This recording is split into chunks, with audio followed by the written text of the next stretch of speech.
Good morning, members of the Uganda Law Society, both in the room and online. Good morning to our candidates and everybody present. My name is James Orima. I'm a member of the Elections Committee of the Uganda Law Society. I'm going to be your MC for today and the moderator of this debate. First things first, allow me to invite the chairman of the Electoral Commission, Mr. George Omunyoko, to get this started. George, you're welcome. Thank you very much, James. Members of the Uganda Law Society, all protocol observed. My name is George Omunyoko. I'm the chairperson of the Uganda Law Society Elections Committee. I would like to warmly welcome all members to this virtual candidates debate, which is taking place here. I would like to give special recognition to our elders who have soldiered in the legal profession, some for 5 decades, 4 decades, 3 decades, 2, and some who are just joining us. And to our young colleagues who are probably witnessing this for the first time, you are warmly welcome to the noblest profession in the land. Today is a day for our candidates to present themselves to you and also to answer some questions that you will ask so that they may be able to explain to you how they will take our society moving forward. I would like to take this opportunity to inform you members that voting will be physical on the 10th day of September 2022 at Entebbe Imperial Resort Beach Hotel. I would like to encourage all of us members to make sure that we are duly paid up. And when you've paid up, you automatically qualify to be put on the register. Payments processes will be concluded on the 5th day of September to enable the committee to prepare the electoral roll. I have to caution colleagues that if you pay on the day of voting, you will not be able to vote. And all members who vote, who will pay after 5th September also will not be able to vote because their names will not be in the register.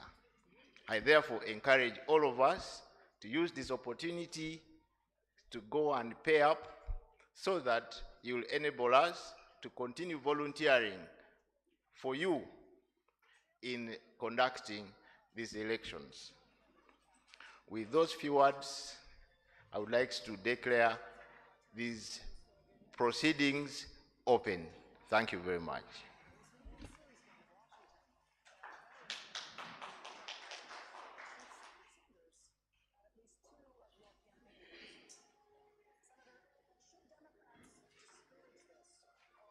Thank you, George.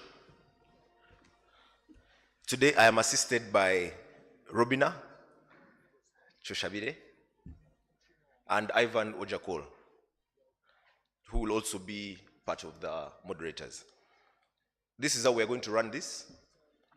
Each candidate will have 5 minutes to present to the members your manifesto or your plan for them and ask for their vote. Thereafter, we will ask you questions and we will also receive questions from the members who are online. So whoever is online in the comment section, please send in your questions. If you have anything, if you need any more information on that, you can see any one of us on this table and we'll be able to help you. So we'll start with the Law Council representatives. Please take to the stage.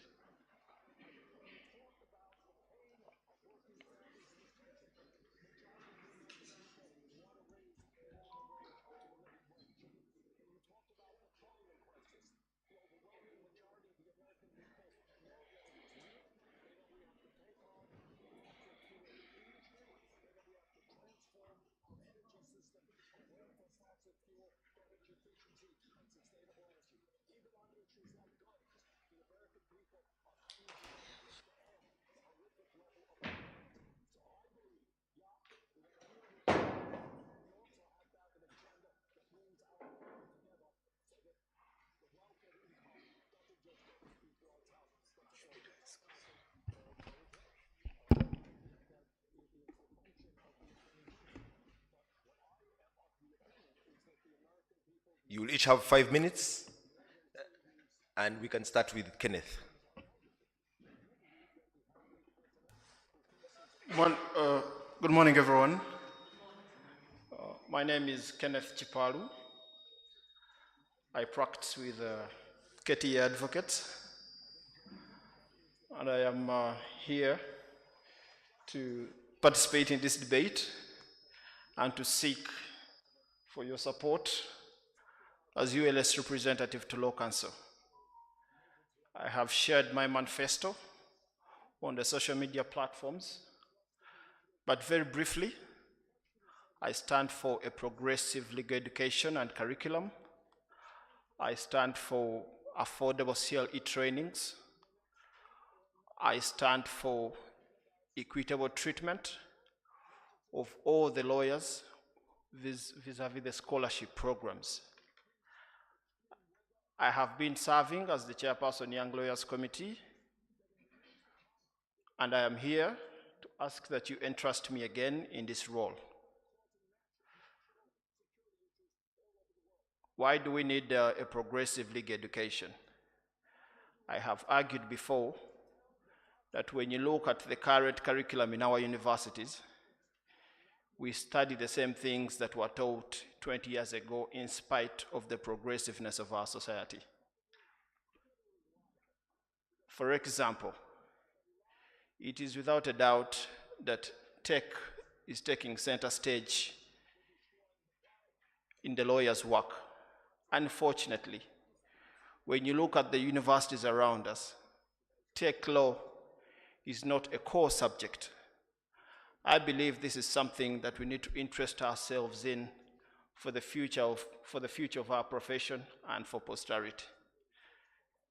Secondly, if you look at the CLE training programs, yes, Uganda Law Society has done all it can to ensure that the young lawyers have some free points. However, when you look at some of the CLE trainings where very good content is shared, these trainings are usually very pricey. So we would like to look into that. And in my view, how do you look into that? Or how do you resolve the problem of expensive CLEs? One, the venues where these CLEs are held.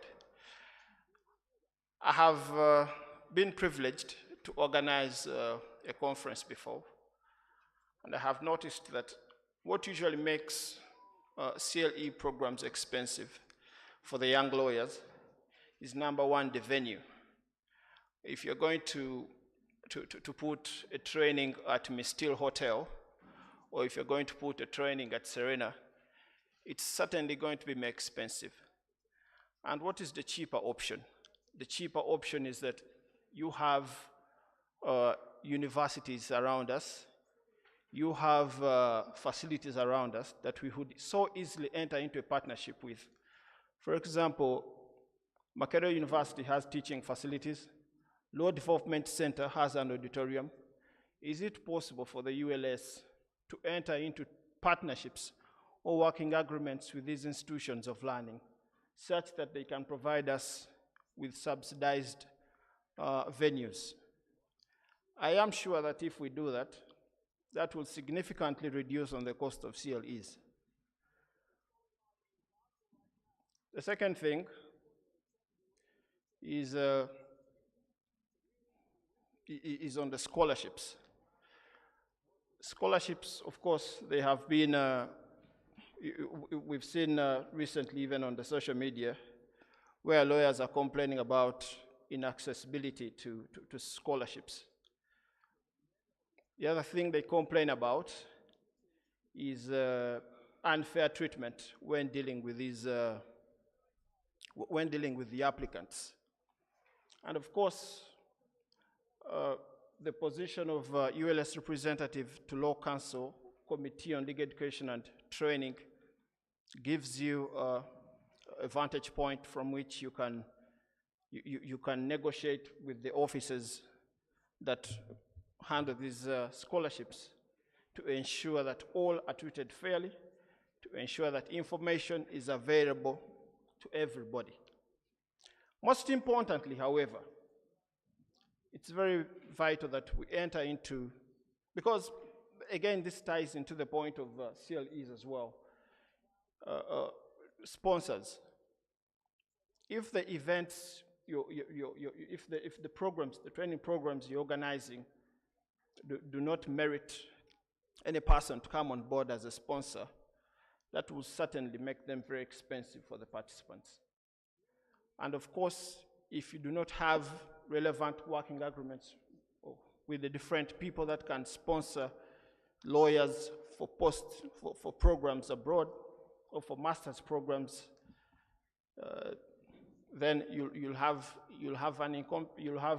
lawyers that cannot be given work, and we shall keep on complaining about expatriates coming to take up our workspace. You'll have lawyers that cannot afford CLE programs. Therefore, you'll have, well, thank you, my time is up. But in a nutshell, I stand for progressive legal education. I stand for an embracive legal education, and I'm here to ask you to trust me to represent you at the Law Council. Thank you. Thank you. Thank you for that, Kenneth. Members, please send your questions in the chat. Can we have the next member, please? You will have 5 minutes. Good morning, members.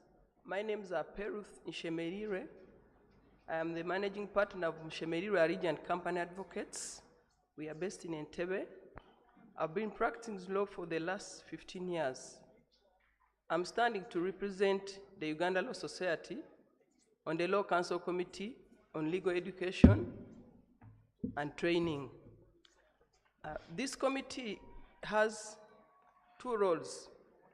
It has the role of before someone qualifies to become a lawyer, and the role of after someone has qualified to be a lawyer. And this committee is responsible for accrediting institutions that train law, and also for ensuring that lawyers who are already in practicing life are abreast with the current affairs. And that's what is commonly known as continuing legal education programs. And for the audience today, our interest is on that part. When I'm already a lawyer, how can I ensure that I continue to be abreast with the current affairs in law as a practicing advocate? I stand for the following things in that regard. I'm going to ensure that I advise the committee, because I'm a representative of you, consulting with the leadership of the Uganda Law Society and the members, to ensure that the committee we make these CLE points attractive to members, so that it's not just about paying money and then you log in and then you get the points. We should make them attractive so that they compel the members to attend and gain the purpose for which the CLE points were created, were to keep us abreast with the current legal affairs in the nation. So I'll make sure that these committees, these CLE points are made attractive. For example, we are the greatest stakeholders in legal training. We have people in the academia, our lecturers would tap into that resource, and we accredit them as our trainers. We would create a full-time office at the Secretariat where our lecturers can come and create time for us. And any lawyer at any time, when you're ready at your time, you can approach the Secretariat and you'll be able to attain this training, which you specifically want, not because of these routine CLE points, which you must attend because they have been availed by the Uganda Law Society. I'll also advise the committee to consider exempting the young lawyers who have just left law school and graduated from LDC. Within at least the first 3 to 2 years, there will be no need for those kind of lawyers to pay to be accredited to get CLE points because they are fresh from training. They know these new laws and they have been trained. So in my view, if in the first 2 years, 3 years of graduation from LDC, a young lawyer should be exempted from continuing legal education program, and this will be good capital for a young lawyer to start in private practice, use that money, and during this period, the young lawyer could be tagged to a senior lawyer for mentoring purposes. And this mentoring would benefit both the young lawyer and the old lawyer, the senior lawyer. For those mentoring sessions, those ones should also be considered as CLE points. I'll also consider advising the committee to look at the people who engage in legal aid, people who are working in the NGO world. They do a lot of research every day, and then they are publishing reports. I would consider having a forum where these reports are disseminated to members of the Uganda Law Society. And this dissemination process can also be considered as continuing legal education training because these research reports are made on current legal affairs. I would also consider having the Uganda Law Society thinking about having a CLE bank or like an award for people who attain over and above the required minimum, because most people, once they get the 20 points, they feel I'm done. They just like that. But because the purpose for CLE points was to train us, let's continue to be abreast with the current legal affairs. So if a member goes out of his or her way and has above 100 points, such a member should be considered, for example, in the next year at the annual conference to attend for free. Because these conferences have over time become very expensive. So I will also consider to advise the committee to make sure that lawyers who are going to train others have an institution in which they are trained as trainers. You all know that when people graduate from the university and they have good points, maybe they have a second-class upper, they would automatically think of themselves as qualified to teach law. But it would be good for these people to be prepared on how to pass on information to the lawyers that they are training. Thank you, Peruth. Thank you so much. Thank you very much for that elaborate manifesto. Next, we'll have Mr. Raphael Baku. You have 5 minutes starting now. Okay, thank you very much. My name is Raphael Obudra Baku. I am at the moment an advocate and a partner in Rwaganika Baku and Company Advocates based in Kampala. I am also a lecturer of law in Nkumba University in Entebbe.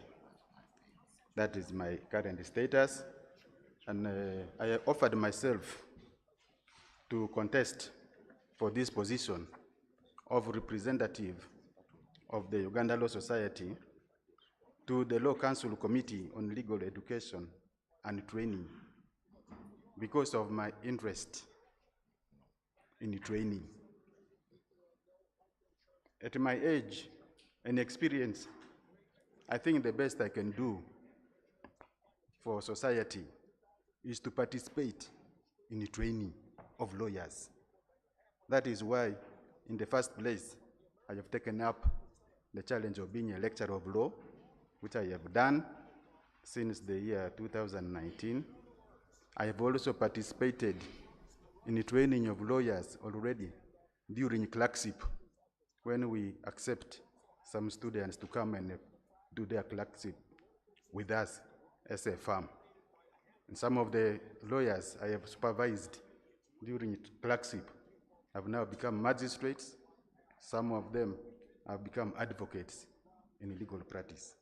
So with this position on the Law Council, I think I'm going to extend my service in legal training beyond the classroom setup and beyond the chamber setup to the level of being involved in making policies for training of lawyers.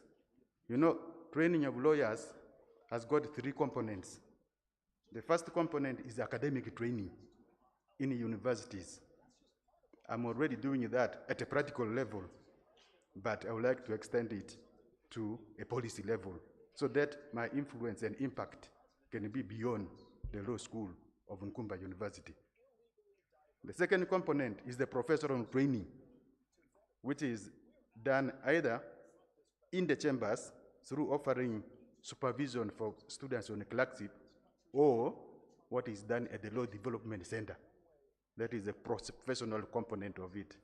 And half of it, I said, I've already done or participated in doing in the chambers when we accept students on a clerkship. The third component is the continuous legal education for lawyers. That one, I have also been a beneficiary of it. I have been participating in it, but I've had a lot of complaints from young lawyers saying that the trainings are very expensive. So in that regard, as a member of the Law Council Committee on Education and Training, what I would advocate for would be to make it affordable. Making legal education, the continuous legal education affordable would have 2 components. One is to have the trainings conducted in premises which are not very expensive, but also it should be a blend of paid legal training and free legal training, so that for young lawyers who can find time, they can go for free training programs, which can accumulate up to 20 CLE points. For the very busy lawyers who might find it difficult to go for those ones and who can afford and will not mind spending, they can go for the paid up training programs.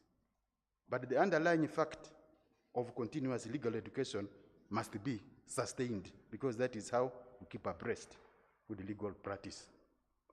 I have taken this opportunity to run for this office also because my own experience as a lawyer is not based only on advocacy by practicing in courts. I have practiced in courts as an advocate. I have practiced in court as a mediator.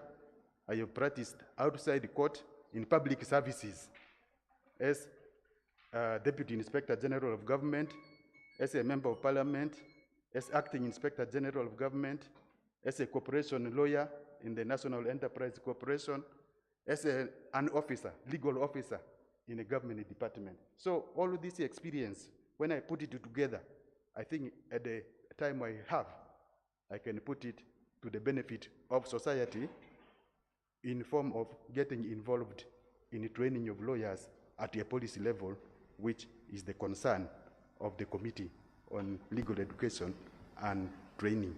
I thank you for listening to me. Thank you, Raphael. The first question goes to Kenneth Kipalu. Kenneth, you talked of building an auditorium.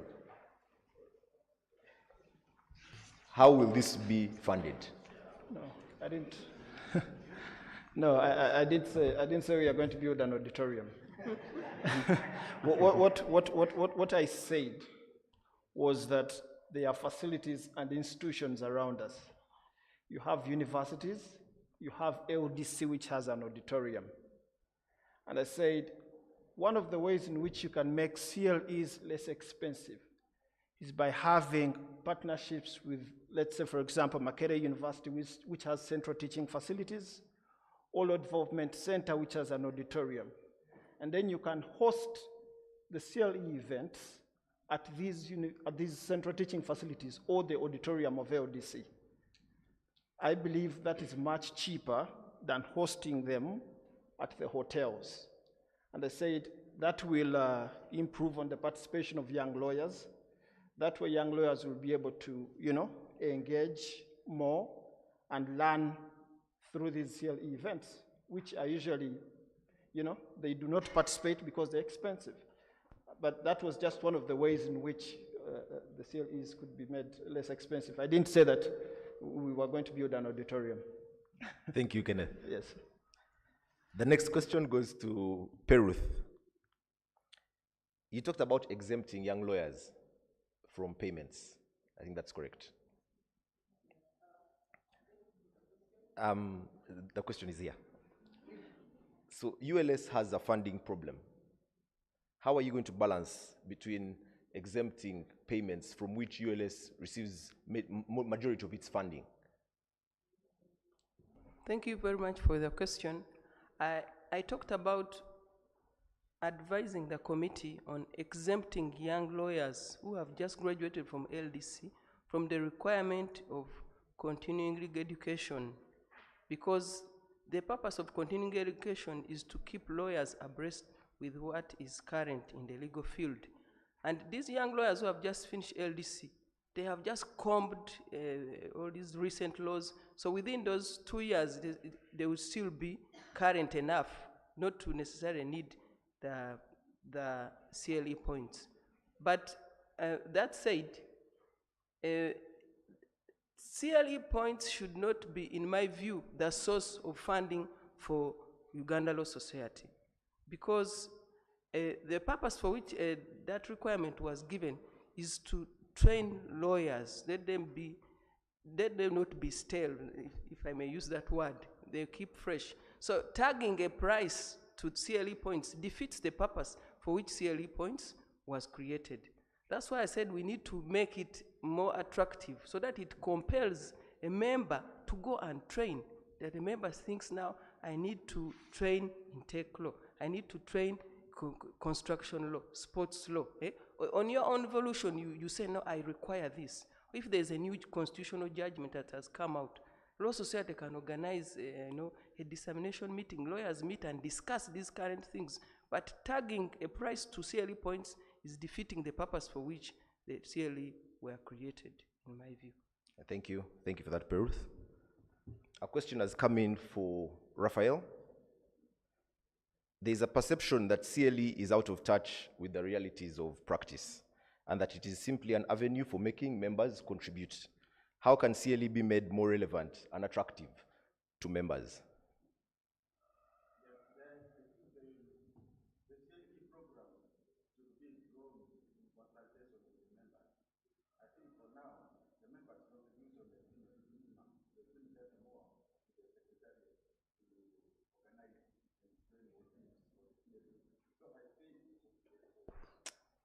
Sorry.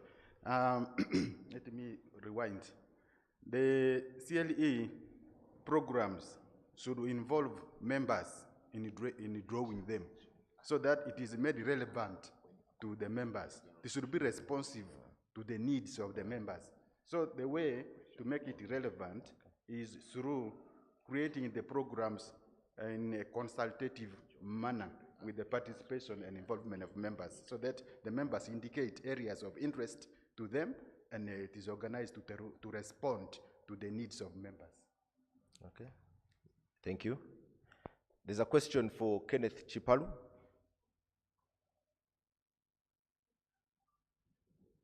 How can CLE training be made more affordable? What is your plan for this? Thank you, James. I've already indicated, because I remember in my experience, in 2021, we organized a young lawyer symposium, and it attracted 10 CLE points, and it was 50,000 shillings. Number one, we must embrace online participation, which I'm glad the ULS is already doing, such that members who cannot afford to be physically at the event can attend it online for less. The second thing we must do is having working agreements with institutions of learning, such as Makerere University and LDC. These institutions of learning have either central teaching facilities or auditoriums which can accommodate up to over 1,000 lawyers. Those are the places where we should be hosting our CLEs.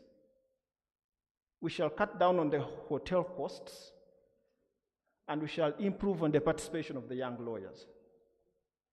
Number 3, relevant CLEs.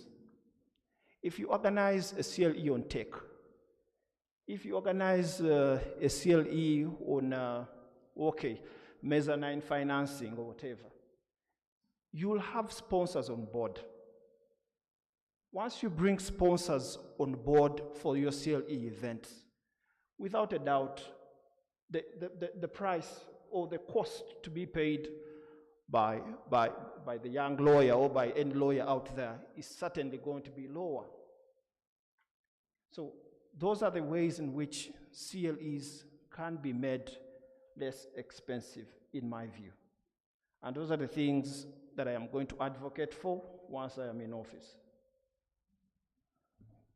Thank you. Thank you.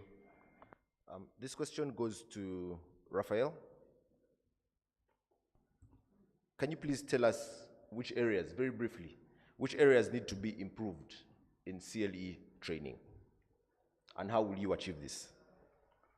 Okay, the CLE training, I think the main concern that I have now is that it is so much centered in Kampala.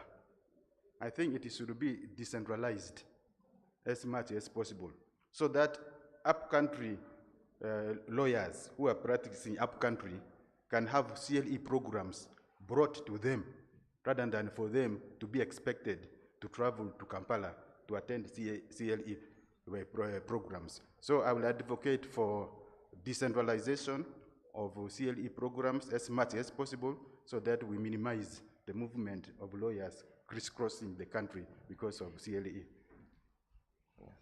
Thank you.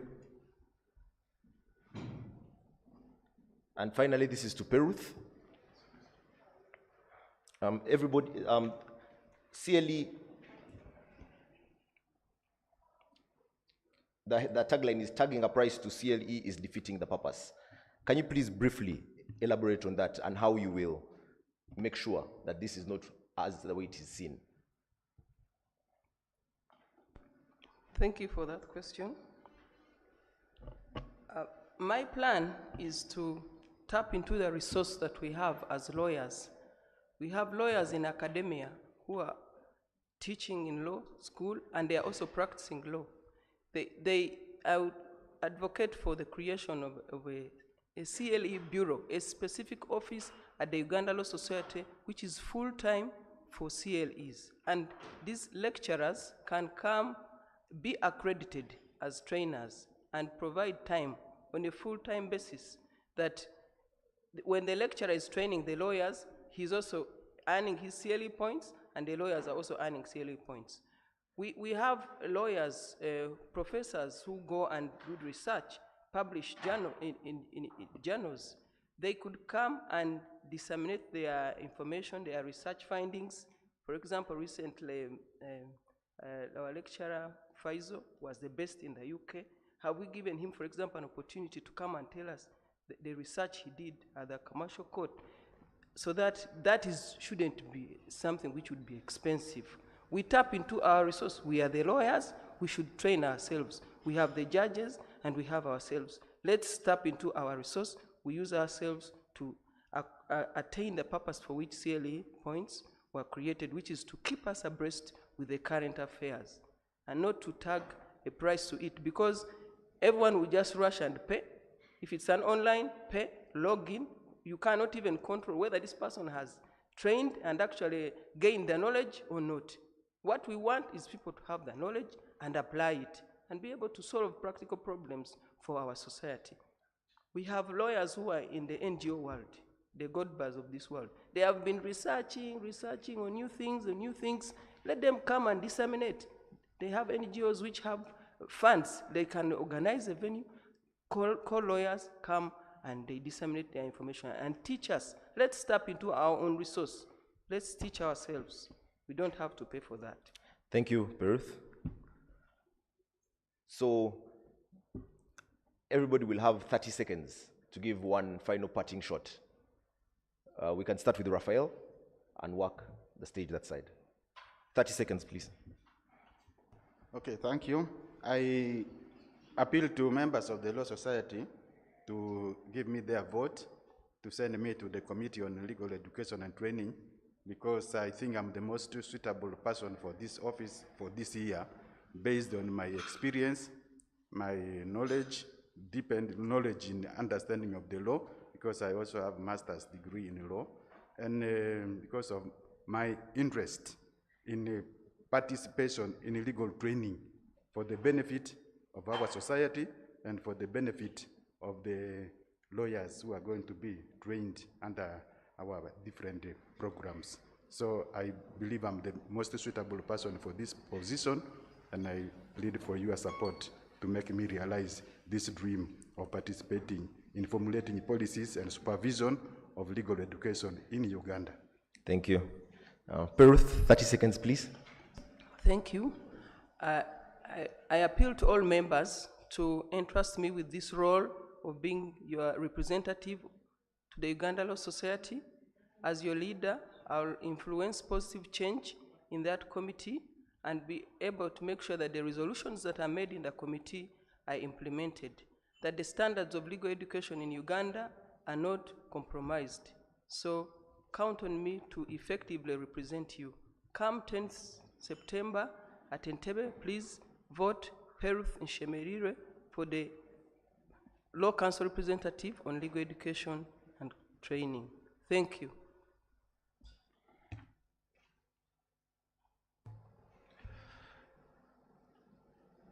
Kenneth?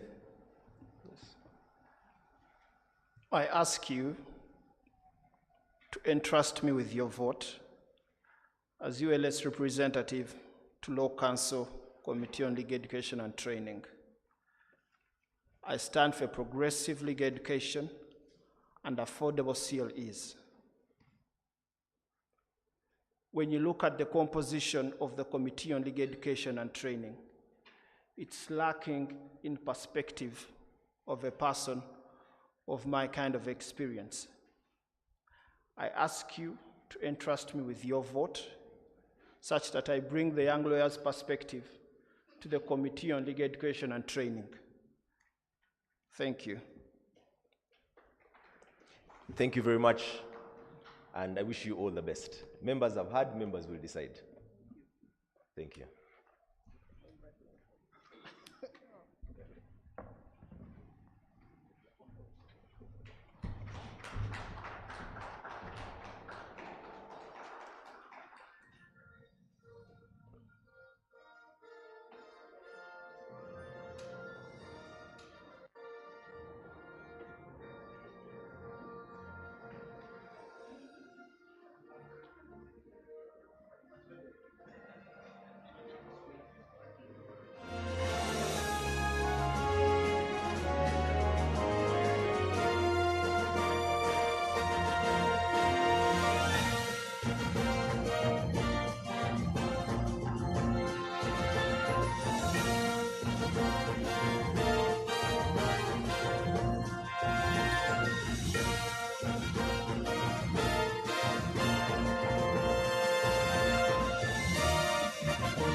Good morning, everyone, here present and online.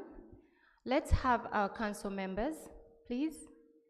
Western, Central, and even those that are unopposed can come up so that we can hear their manifesto as well, if they are present.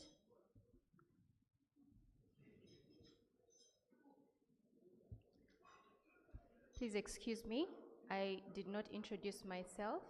My name is Robina Choshabire.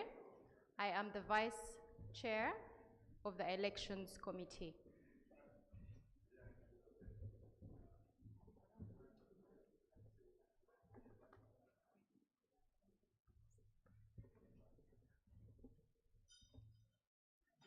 Council Member Central, Council Member Western.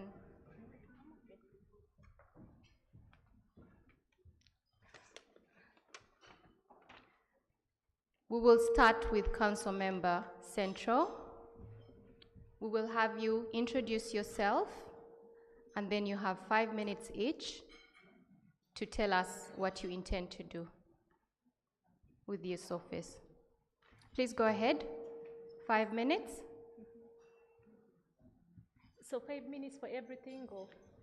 Just introduce yourself, okay, and then present your manifesto, and then questions will stream in as we go along. Oh, okay. Yeah. Good morning, members. As introduced, I am Fatuma Omar, standing for the post of Council Member Central. Yes, Fatuma is an advocate of the High Court. I am a Commissioner of Oaths. I am a notary public. I've tutored at Uganda Christian University. I've worked for different law firms, including Joseph Chidiowa and Company Advocates. I've worked for Nyumbi and Company Advocates, and currently I am a managing partner at Nazwa Omar and Company Advocates. Yes, I am not going to sit here and convince you that I'm going to do this or that as Fatuma. However, I want to tell you that we're going to work collectively, and as they are working collectively, I am going to present your best interests because I have them at heart. And I'm sure we have, as members practicing in the Central region, we have many challenges. And I just wish to highlight some of the challenges that we are facing as practicing lawyers in the Central. One of these, and the most outstanding, and that is very current, is the ICMIS system. We are having a challenge of that ICMIS system that has brought more harm than good. I don't want you to quote me as somebody that does not embrace technology. I embrace technology. However, I think at the moment we need a hybrid as we transition into technology. So I'm thinking maybe we can do better. As I'm there, I know that is your interest. And then the other thing is about CLEs. I'll advocate for cheap CLEs. Why? Because as members, we should appreciate the fact that not all members are doing financially well. People talk about young lawyers, yes. They are young lawyers, as a matter of fact, that are doing far better off than even lawyers that have been in practice for a long time. So let us embrace everyone. Let us have Uganda Law Society that will be accommodative, that will be for everyone. Let us source out for also cheap CLEs that will benefit our colleagues that can't afford. Then the other issue would be the arrests of members in line, arrests, attacks, and in line of their duty. I'm going to stand and defend you as much as I can. But then I also urge members to act professionally, because we need to protect our image in the public eye. Then, the other thing that I think is most outstanding, we should not forget ourselves as human beings first before we became lawyers. I am advocating for a psychosocial cluster or a psychosocial clinic for all members of the Uganda Law Society. Why? We are having many challenges, and this is a vice. Many challenges that range from our workplaces, that range from our families, and we need lawyers that can be able to counsel. We need lawyers that can be able to, to understand your problem holistically as a lawyer. Why would we not meet our needs socially, emotionally, spiritually? We need to address all those needs as uniquely as lawyers. We don't have to, to publicize our problems to everyone. People are having many challenges in practice. We are having young lawyers or junior lawyers not being paid, but do we know why they're not being paid? Maybe also the senior lawyer or their boss is not bringing in money. Then the other aspect is we as lawyers, I think we need to do better. We need to work on us first before we get there. I think that is it for me. Thank you, Fatuma. You're welcome. Go ahead. Hello, good morning. Sekale Makasim is my name, and I come before you to seek your mandate to be a representative for Central Region. Part of the responsibilities of a council member is to represent or to present the views of his or her members in the region to the Executive Council. And then also, the other part of the mandate of the representative of a given region is to mobilize members of that region to participate in all activities of the society. And this is what brings me to you. My promise to all the advocates, especially in the Central Region, I do stand out for the following. One, mentorship, especially for the young lawyers. It is undisputed fact that most of the things we encounter in our practice are not things that we actually attained from school. But in most cases, young lawyers especially have been left to find out on their own what the field has to offer. They come out from school fresh with the knowledge, but applicability. For all the years Law Society has existed, the 66 years of its existence, there have always been programs to attach young lawyers to senior lawyers for mentorship. But other than attaching them, no policy has ever been made to make sure that these people are followed up to know whether they are getting the mentorship as actually promised. So I come to you with a promise that I will be your voice to make sure that you as young lawyers, you are attached to senior lawyers and you actually get the mentorship for the purposes of continuity of giving classic legal services to our clients. Then the other reason why I think I'm a most suitable candidate for this position is the welfare of our members. For the past 2 years of COVID, we have got to learn that most lawyers cannot sustain themselves if their practice is encumbered. And this is because when COVID came in, most lawyers either resorted to other alternative means of survival or started to live on handouts from colleagues and relatives. My promise is, once I'm appointed to represent you to the council, I'll advocate for the start of a lawyer's circle, just like it is in other regions, in other countries, to make sure that there is a prescribed fee that each member contributes annually to that circle. This will help us solve the uncertainties, like the way COVID encumbered our practices. The other reason why I think I'm a most suitable candidate for this position is I stand for the protection of members in the line of duty from state and security organs. On this campaign trail, I happened to interact with one of the lawyers, and he told me he was once a victim of arrest for an agreement he had drafted. And because then the leadership at ULS under Council Semugenyi, they were active members. Once he was detained at Chira Road Police Station, the ULS leadership immediately moved in to find out why this person was arrested. And because of that cooperation, he was able to be rescued. But for the last 3 or 4 years, at least, I've been part of the ULS. I have seen colleagues being arrested. And other than the statements issued by ULS, no further steps have been taken to find out why these member colleagues were arrested in the line of duty. I'll give an example. We're in court over the Neighbor Church case. Immediately we left court, one of our colleagues was arrested.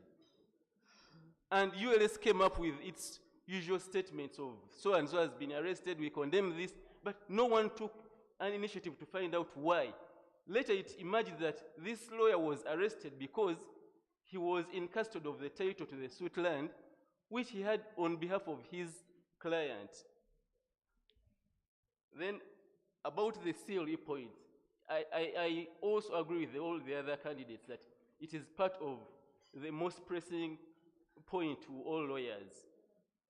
My promise to the members is once I'm appointed to the council, I'm going to advocate first for a reduction of CLE points, especially for the female practitioners who may happen to be pregnant or breastfeeding.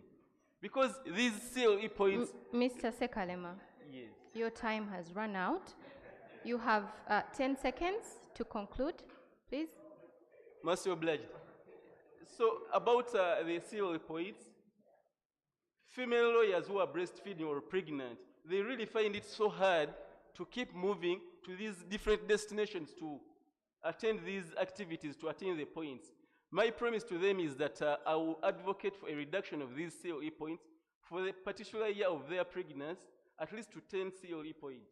Thank you very much. Thank you, Mr. Sekalema, and thank you, Fatuma. Before we move on to the next region, I have a question for you, Fatuma. You talked about embracing all. You told us what that is, but you've not told us how you plan to do it. How do you plan to bring membership together? How do you plan to embrace those members, especially in your region, the Central Region, if you get this office?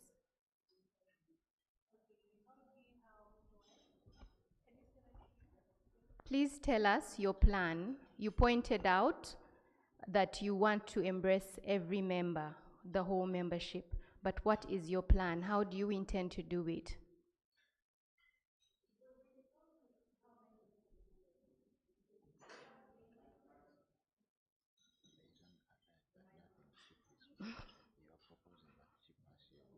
Yeah, I had it also.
Okay. Members, I want us to appreciate the fact that we as members, it is natural that we are in classes. There are those that are well off, there are those that can't manage, even if they are lawyers. And that is a fact that we cannot run away from. How do we embrace others? We are going to embrace others by bringing up CLE programs that will accommodate each class of lawyers that we have as a society. We want to accommodate everyone to the extent that we can also, even at times, have free CLE points. That is how we are going to embrace the society. And then we have to be inclusive. You know, we also have to go out to people and ask them their challenges that we may not be able. So in that way, I think we'll be able to have an embracing Uganda law society. Thank you, Fatuma.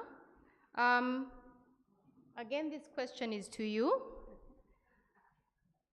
There's an adage that says that nothing cheap is good, and you are proposing for cheaper CLE. Okay. Isn't this going to affect the quality of the CLE that is offered to the membership? You know, I think that is what I talked about. We need balance. There has to be balance, because if you make everything expensive because it has to be expensive because you want quality, then we are going to miss out.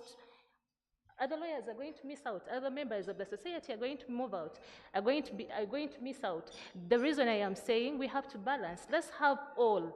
We can have an expensive CLE program, we can have a cheaper one, we can have even free CLE. I think that is a combination that will accommodate all of us.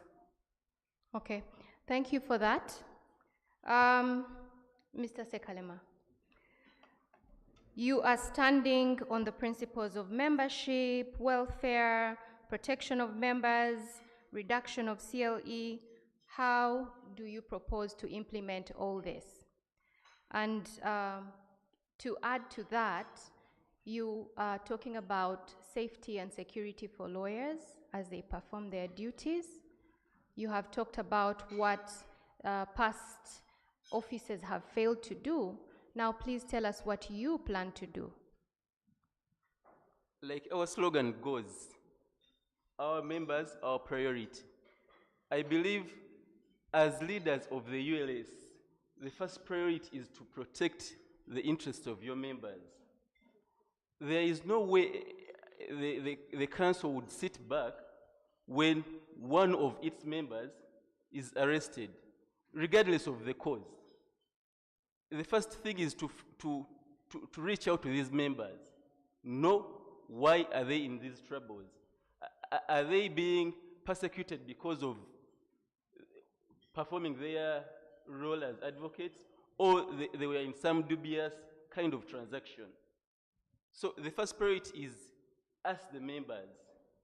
And I believe that should be the role of any person aspiring to be a leader at ULS, is to protect the interests of the members before anything else.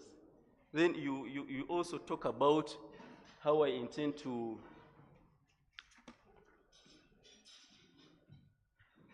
implement all this. I believe when I was starting, I highlighted part of the roles of a council member, and one of the role is to give advice to the council, and also to mobilize the members of the given region to participate in the affairs of ULS. So through constant mobilization and interaction with the members, certainly we would be able to know about their welfare, about those that are in need of mentorship, especially for the new entrants into the noble profession. Okay, thank you. Members, there you have it. Those are your two candidates for the central position. Now we're going to move on to Council Member Western.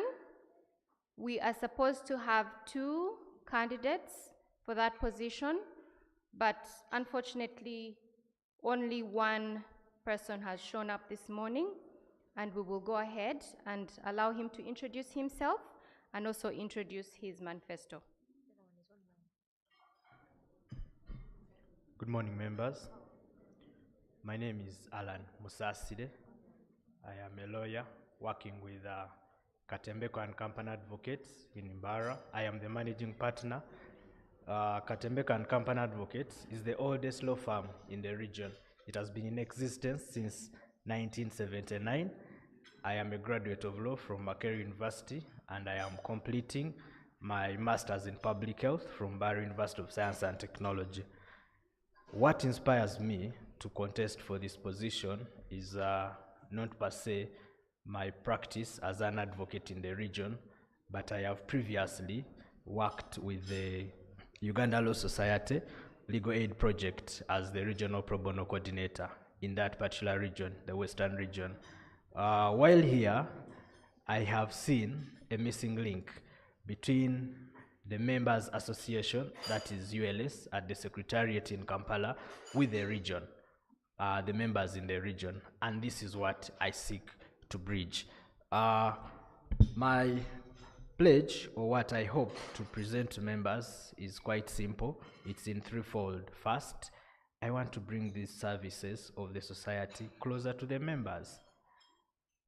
Basically, we're talking of CLEs. Why should I have to drive my fuel all the way from Barara, Kabale, Fort Poto to come here and attend a workshop at Mestil? My colleague will just walk out of their chambers and probably jump on a border on Kampala Road to this location, and it is not going to cost the same, whether we pay 150 or not. But how am I going to make this? We have senior lawyers in the region, we have senior judges, we have LDC lecturers, and we have colleagues working in government departments at regional levels. These are resourceful people that we can use to facilitate these CLEs in the region. And then the other aspect is information sharing. An email alone may not be enough for my colleagues up country. Some of us take ages without checking the emails, given the dynamics we work in. So a closer touch and monitoring and sharing of that information is what I pledge to the membership. And then the other aspect is why should we have IDs renewed every year and I still have to drive fuel of 500,000 to come here in Kampala to take my photo for only 20,000 shillings. We have nice studios in Imbara and the whole Western region. We can walk in, have our photos taken and transmitted online. We have e-signatures. All these are simple things that I pledge, and I discovered that are missing links that the regional members are missing. We have also always had challenges of the annual dinner. It garners 2 CLE points, and it is always in Kampala at Sheraton, or nowadays it used to be, I think, Serena. But we have nice hotels in Imbara, and we can also hold our dinner. The region has moved on from a membership of 20 members. We now speak hundreds of advocates in the region. And once we meet there, I am sure we shall have to discuss issues that are pertinent to the lawyers. Then the other aspect that I stand for is the link between lawyers and the jailers. These are the justice, law and order sectors. They are the players in the justice system. We have challenges in the region with the bench. I'll give an example still. In Imbara, we have had slightly over a year of a docket of a judge who has fallen sick and gone on leave. After that, when she returned, she has been retired. A whole year, and no business is taking place. We never had anything from the Uganda Law Society. These are things I seek to take on as members representative from that region and have them addressed, because these impact on the practice of the advocates in these regions.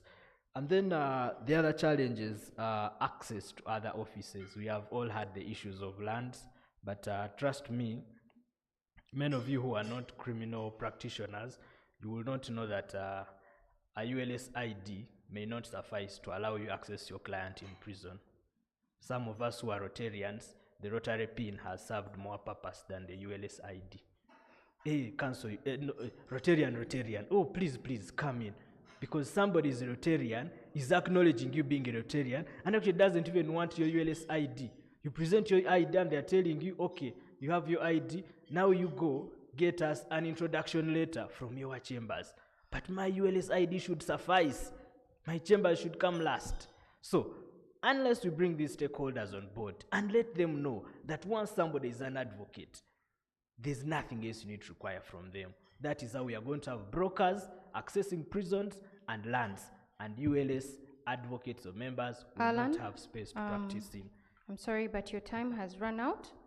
I'll Can give I you, conclude in a minute? you can conclude in 10 seconds. Thank you very much. The last one is members' welfare. COVID taught us a lesson. I was part of the committee that collected small funds to give to lawyers. The calls we received and the lessons we learned, all of us know.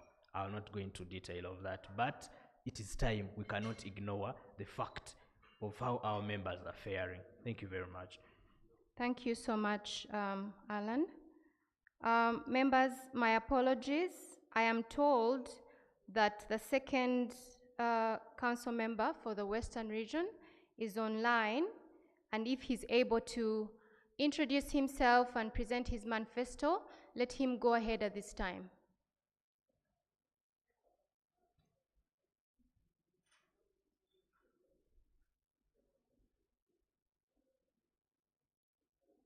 Michael Ayebade, please go ahead.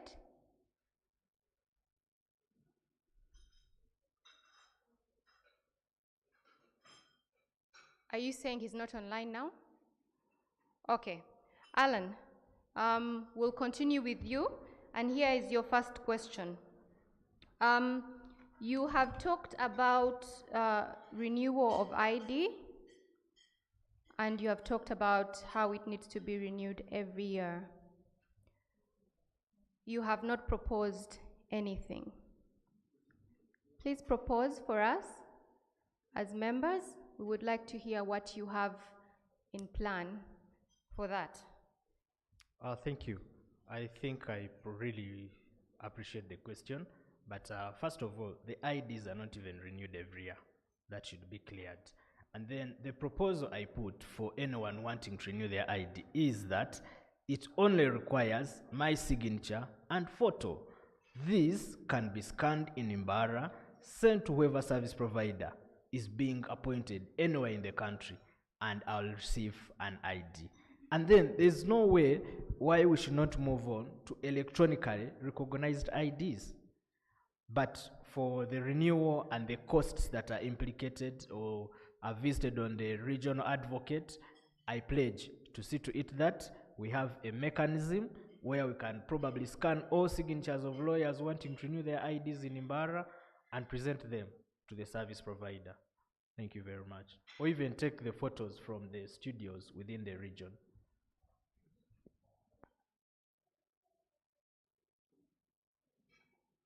Maybe, if I may add, as the moderator comes, we have all talked about the challenges young lawyers face. But I want us to ask ourselves, what has the society done for every new advocate that comes on board? We have seen enrollment ceremonies at the High Court always. New advocates keep enrolling. But who keeps up with these new young lawyers? Whoever orients them into how the society works? I, as council member representing Western Region, this is what I undertake to do. Every member in this region that enrolls and joins the bar, I'll always have a monthly session with them, sit them down, talk to them what the society does and what they ought to do as an advocate. That way, we can keep them being members in this society. Thank you very much. Thank you so much for that, Alan. There's another question for you. However, Mr. Michael Ayebade Kasenene, if you would like to still participate, we are allowing you to log on and introduce yourself because you're not online right now. Alan, government is currently in the process of appointing new judicial officers. So as council member for the Western region, what steps are you proposing to take to ensure that you have enough judicial officers in this region? Thank you very much for the question. I think as council member, mine is not to ensure that we have enough judicial officers in the region alone, but actually quality judicial officers. And this is what we have done. We have encouraged always many of our members who qualify to join the bench, and we look at them as people of good standing within the society and at the bar. We have encouraged a number to always apply. And if you look at the list, I think, I may not brag, but we have many young lawyers coming from Bara. I could name them that are currently now serving at the bench. But like again, I have said, it takes two to tango. Unless ULS is willing to come up and address these challenges, we shall not ever have quality judicial officers, and there will never be enough. I've given the example of where we spent, I think, a whole year, but I am lucky after actually members from the region coming together and storming the PJ's chambers. I am sorry I'm saying this, but that is how we are able to have a judge in Mbarara. As a member representing Western Region, I will always encourage the young advocates who qualify, and then the advocates at all levels to always apply and be able to be appointed. Thank you very much. Thank you so much, Alan. And I think that's it for our council members, Central and Western, and the others who are unopposed. Thank you very much. Thank you. You can take your seats.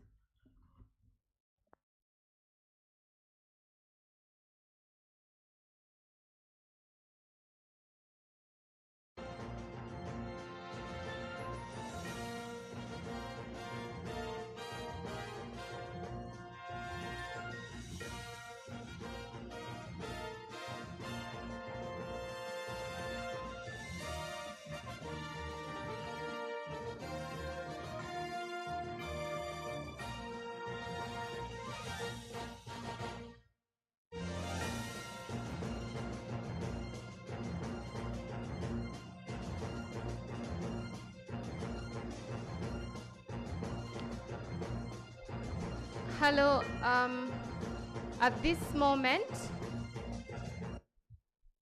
we would like to invite the two candidates for the position of secretary to come up to the podium and take your places.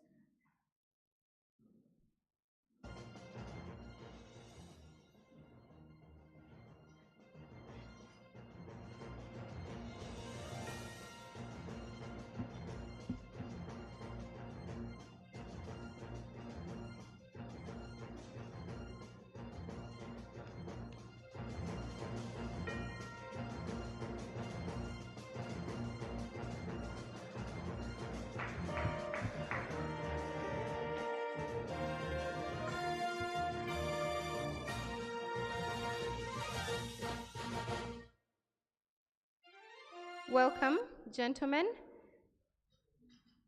As we have done with the other candidates, you each have 5 minutes to introduce yourself, to introduce your manifesto, and then we will have your questions after that.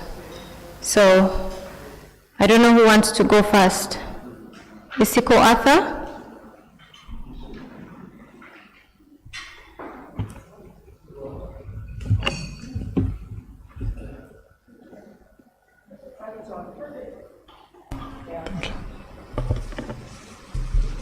Isiko Arthur is my name.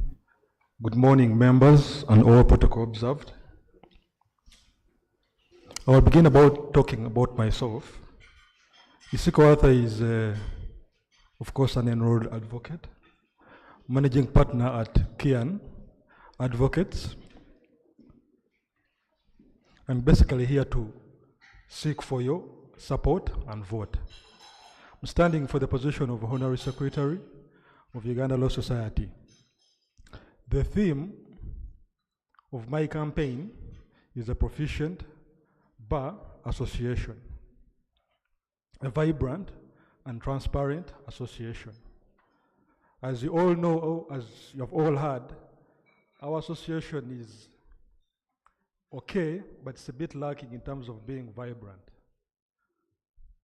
We normally hear associations like Casita, they're all over, they're always hard, but what has happened to the association? So, this is what I propose, and this is what makes me different and distinct for the position of secretary. The key aspects of my service, the service that I'll offer to the association, is to ensure that rule of law, access to justice, transparency, and the welfare of the association is looked after very well. Briefly, I'll talk about the key points. The first key point I'll talk about is the issue of rule of law. As we all know, the issue of rule of law affects the political, the economic, and social aspect of every Ugandan, lawyers inclusive. But basically about the political issue or the political aspect of rule of law. We know issues concerning human rights violations that happen in this country.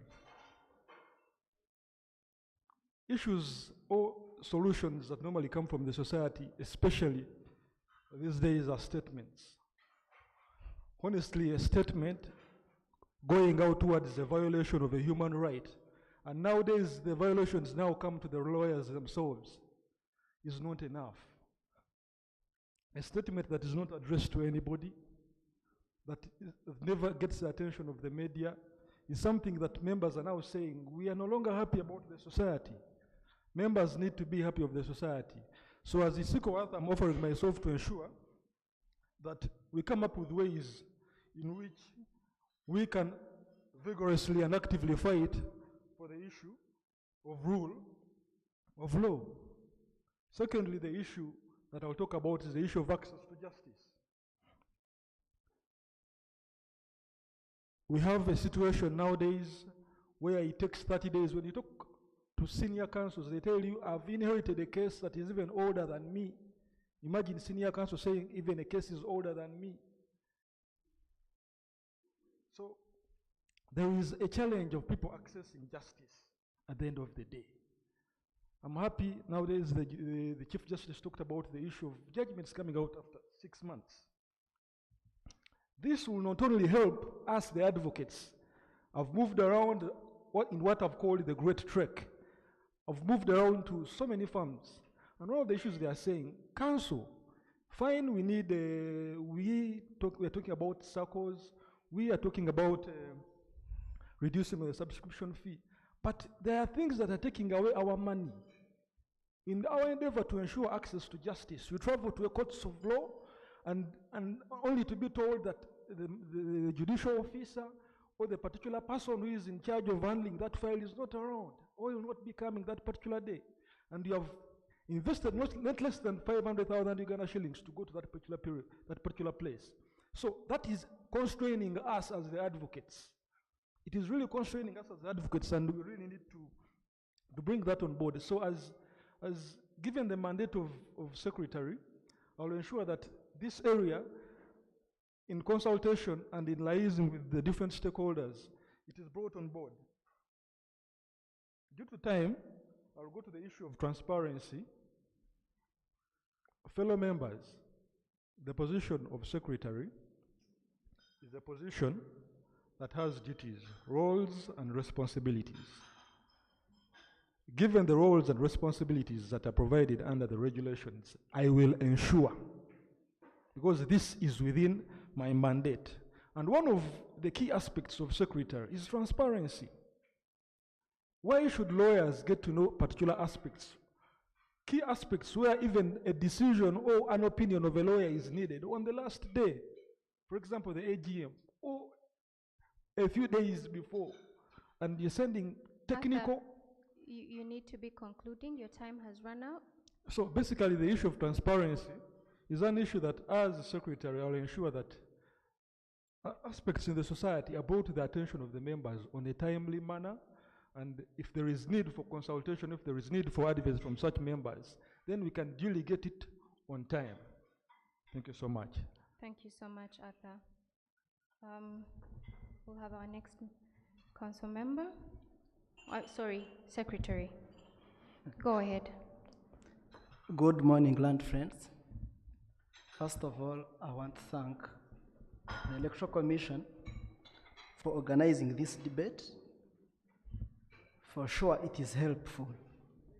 Our members up country are able to observe the future leaders. And to me, that is great. Thank you, Electoral Commission. Two, I don't know whether a prayer was said before I reached, but I think we didn't pray. I'm so religious, and I would be the happiest if we had started with a prayer, because leadership comes from God. And if we aspire to serve, we must seek guidance of the Almighty.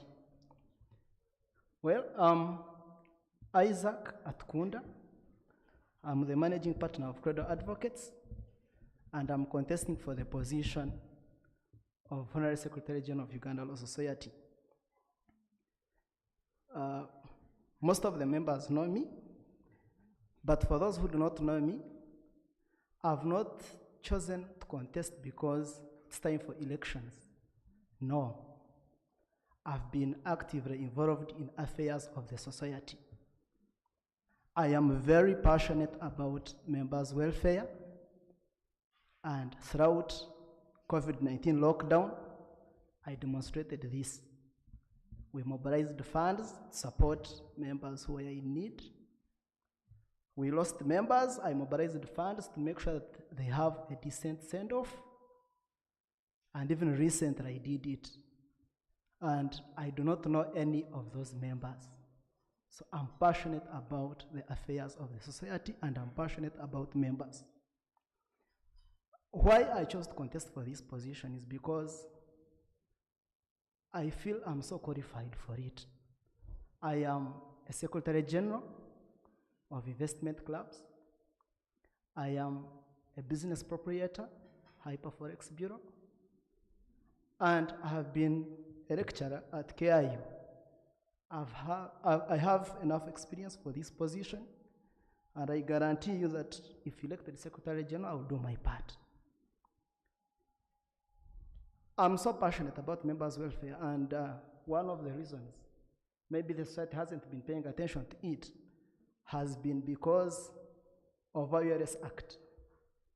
I've observed our Act was enacted in 1956, when we barely had a black advocate. So sure, I understand the limitations within the Act, for which we are not able to concentrate on members' welfare. So one of the things I will push for if elected Secretary General is to add on what the previous council has been doing, amendment of the ULS Act, to make sure that it provides for members' welfare. I aspire for a member-centric ULS. Why I aspire for that? One of the duties of the Secretary General is to advise the council on the modern corporate governance principles, and one of them is member-centric. Member-centric, I mean a society which plans for its members, both present and future members. A society should never be caught unawares. We've had an influx in numbers. We are now over 4,000 advocates. Before, in 1956, maybe there were like 12 advocates who were not even Ugandans. So we must plan for our members. Whatever we do, we must have in mind members' aspirations. We have a diverse membership with diverse interests. We have members who are passionate about rule of law. We have members who are passionate about members' welfare. We have members who are passionate about legal aid and pro bono. We have members who are passionate about sports, especially young lawyers. Now, if I'm elected Secretary General, I will make sure that ULS Council, in its deliberations, puts at the fore the aspirations of the different members. I'm not a puppet usually, so trust me, I will always advise my president and the council honestly, diligently, and truthfully. I'm a Rotarian, I'm a Christian, and I always make sure that I do the best I can. Obviously, I've been moving around and I've identified one of the biggest problems with the Uganda Law Society: apathy among the members. That even when something good is done, members are not aware. Members feel that the society is just for milking money from them, but there is nothing returned. To me, that's a very big problem.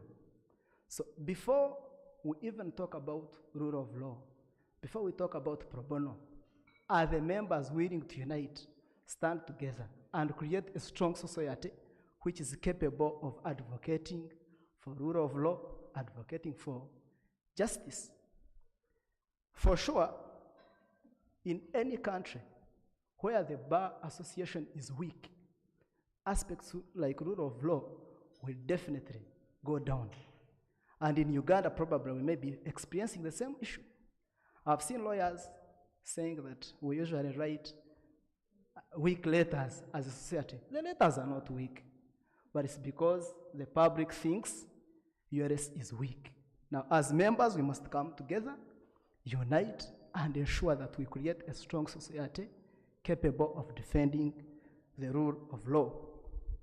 We have challenges which I think have caused members apathy towards the society. For example, there is a communication gap between the Secretariat and members.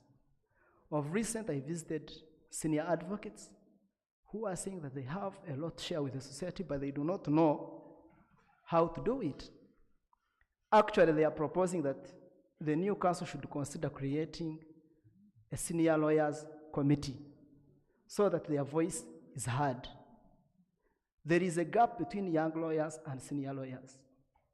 I've been reading, for example, the Canadian Bar Association has a students' division of the bar, whereby mentorship of young lawyers starts right away from universities. You offer mentorships, you offer scholarships, everything. So, as a Secretary General, I will make sure that I always bring to the attention of Council the modern trends of governance. The Secretariat, we have a very good secretariat, but it's my wish. Okay, thank you. But briefly, that's what I stand for, and I request for your support. Thank you very much, Isaac and Arthur. Arthur, there's a question for you. Members want to know that your manifesto seems to be based on transparency. Would you please tell us what the society needs to be transparent about? Thank you so much. On the issue of transparency, as most of the earlier colleagues who were on board mentioned about it, you do realize that so many decisions are being made in the council. And basically the council comprises of a few members or a few advocates. And basically the biggest number or the majority number of advocates are not part of that council. So at the end of the day, where does the transparency come in? That as the council, it should be in a position to inform the members that such and such a decision is being brought on board, such and such a decision is being taken by the board, and these are the reasons. And probably also inform the members, the advocates, the bigger picture at large about whatever is transpiring. So, in such a sense, the council will have a benefit of getting wide views or wide opinions from different stakeholders, which would give an advantage to the society to come up with a better decision. And secondly, the members will also not taken by surprise that such and such a decision was made by the society. And that will create a link, that will create a bond, and members will start having the confidence in the society. But issues of decisions being made or steps being made and members are never aware, that is the transparency I'm talking about. And once such is sorted out, I can assure you it is going to be one of the ways in which you're going to have a vibrant society that will easily be seen. In fact, issues concerning source funding for the society, if a society is not seen, it will not be in the position to get funding from different members of the world. So, we should really work on that issue of transparency. It is a fundamental aspect in ensuring that we have a vibrant association. Thank you. Thank you, Arthur. Another question for you. You have talked about a vibrant, again, transparent association. You're talking about how we are lacking in that. You're talking about how other associations like CASITA are heard and louder than the Law Society. You've talked about the rule of law, access to justice. Please, you've pointed out these challenges, yeah? Now, tell us what key steps you propose to take to make this society as vibrant as it should be. Thank you so much. On the issue of making the society vibrant as it should be, we should clearly highlight out the stakeholders. I will talk about the issue of human rights violation. That there are situations where there is a confrontation between probably the general public and a particular probably arm of government, say the police, say the army, and there is a violation of a human right. The society shouldn't just make a statement, a blank statement. The society should clearly point out that such and such an entity is in violation of a particular law or a particular procedure or a regulation. And that brings me to the issue of rule of law. Rule of law should never be left out by any member or any advocate of the society, because if there is no rule of law, everything that we aspire to achieve for the society will never be achieved. If there is no rule of law, we as lawyers will never get the finances, because honestly, how are you going to go to court to ensure that the law is applied and yet the law is not there? So meaning the lawyer will not have the money. The welfare will not be achieved. So the society should be very clear that such and such an entity, such has been done. In other words, we should address particular entities of government about particular violations that are being made by them as the bodies that have done such violations. That is one of the ways in which I intend to make the society vibrant again. Thank you so much. I know that the person who asked the question has had your answer. Now we'll move on to Isaac. You're talking about aspirations of different members. You're talking about a weak bar association. You're talking about how to create unity. How or what steps are you going to take to bring that unity to the Uganda Law Society? Thank you very much. As I stated earlier, usually the duty of leadership is to elicit support of members. And this should be the primary responsibility of a vibrant council. How do you do this? You make sure that you plan for your members. You make sure that you give feedback to your members. You make sure that you listen to your different members and stakeholders. For example, there are members whose main issue is welfare. I have been involved in mobilization of funds. Members have always willingly contributed towards this. In Kenya Law Society, they have an Advocates Benevolent Association. Through this, they are able to cater for that aspect. To me, the easiest way to do this is to make sure that you make arrangements, make policies which are member-centered. And if you're able to do that, naturally, members will come back into fold and will actively participate in the affairs of the society. But I guarantee you, I'm able to do sufficient mobilization if elected Secretary General. Thank you. Thank you, Isaac. Thank you, Arthur. Members, you've seen your candidates for secretary, and we will ask them now at this point to step. Okay. Isaac insists he still has something to say. We'll give each of you 20 seconds to say what you wanted to say. Members, come 10th September, you have a right to choose a society you want. Make sure you attend the AGM and make sure your vote counts.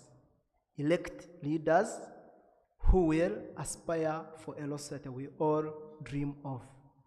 Atkunda Isaac, as your Secretary General, guarantees that he will do the best possible to bring to you the society you deserve. Thank you. Thank you, Isaac. Members, my name is Iseko Arthur once again. I request for your vote as the Honorary Secretary. As earlier indicated, I stand for a vibrant and a transparent association. An association that will ensure that every member is happy, every member's needs are catered for, and that rule of law will be adhered to by all stakeholders. I kindly request for your vote. This can only happen once we stand together. I believe once we stand together as advocates, we shall be in a position to achieve each and every aspect or each and every desire of every man, every member. I can't do this alone. I can only do it with the support of the members, with your vote. I kindly request for the same. Thank you. Thank you very much, candidates for secretary. We will now ask them to take their seat. And as we prepare for our presidential candidates, I am told that our council member for Western, who was not able to join earlier, is now online and would like to introduce himself and present his manifesto to the membership. Michael, please go ahead.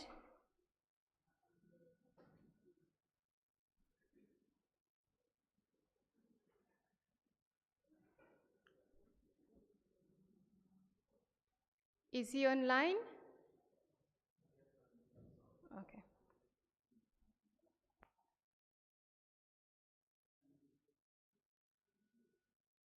Yes, he's online. Hello. Yes, I'm. Welcome, Michael. My name is.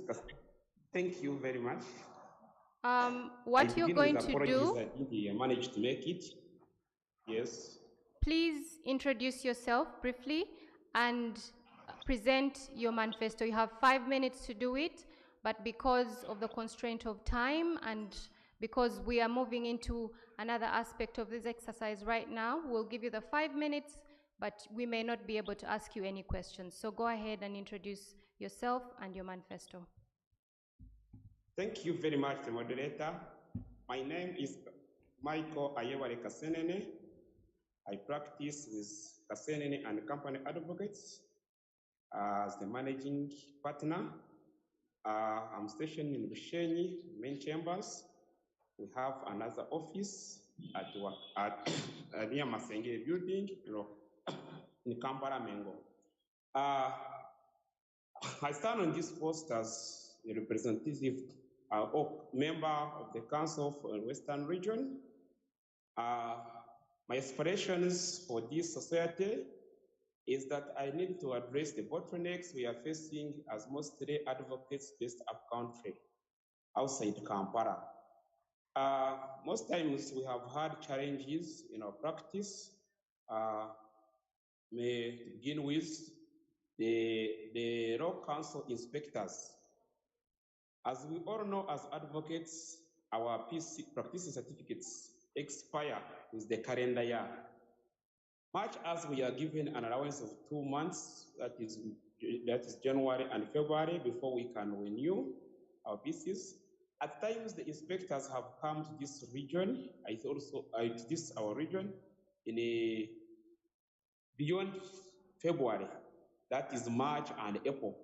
One of the years when we had COVID and other challenges, Some towns were never inspected, for instance, Mukunjiri.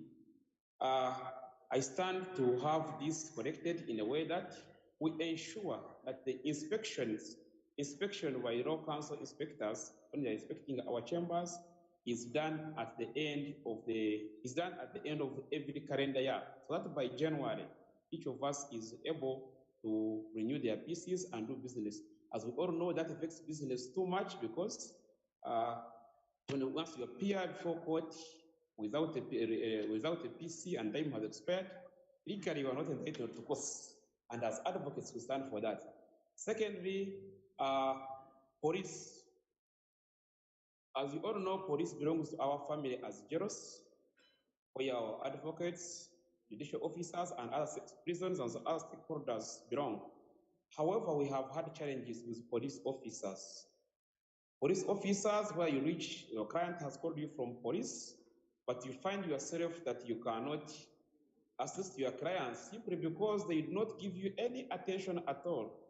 Some officers have looked at us as some people who are sabotaging their job, yet we are supposed to be partners in all this. You're supposed to be given audience at police, so that you can attend to your clients' problems. As you know, the criminal matters begin with police. There is nothing much we can do at court when everything has not been clearly sorted at police. Police is making statements, securing police bond. I shall endeavor to clear this path for advocates only by engaging police bosses and making sure that they respect us the way we respect them. We give code regulations other than pulling ropes as if we are fighting for something. Secondly, we have had issues in court whereby some judicial officers, they find it problematic to accommodate some of us advocates. Accommodating us in a way that maybe some courts, many courts who have been to magistrate courts, they have schedules for days for handling criminal files and days for handling civil. Yet they have a schedule that in a certain month they must have finished all this. You find a magistrate is mentioning cases, the gaps in the diary that they can only accommodate you on Thursday and Wednesday, for instance, for civil. Michael, you need to conclude. You have 30 seconds left. Yes. So all these bottlenecks and many others I didn't get time to mention, I shall ensure that an advocate gets adequate attention so that they can do their business very well in a conducive environment. Thank you very much.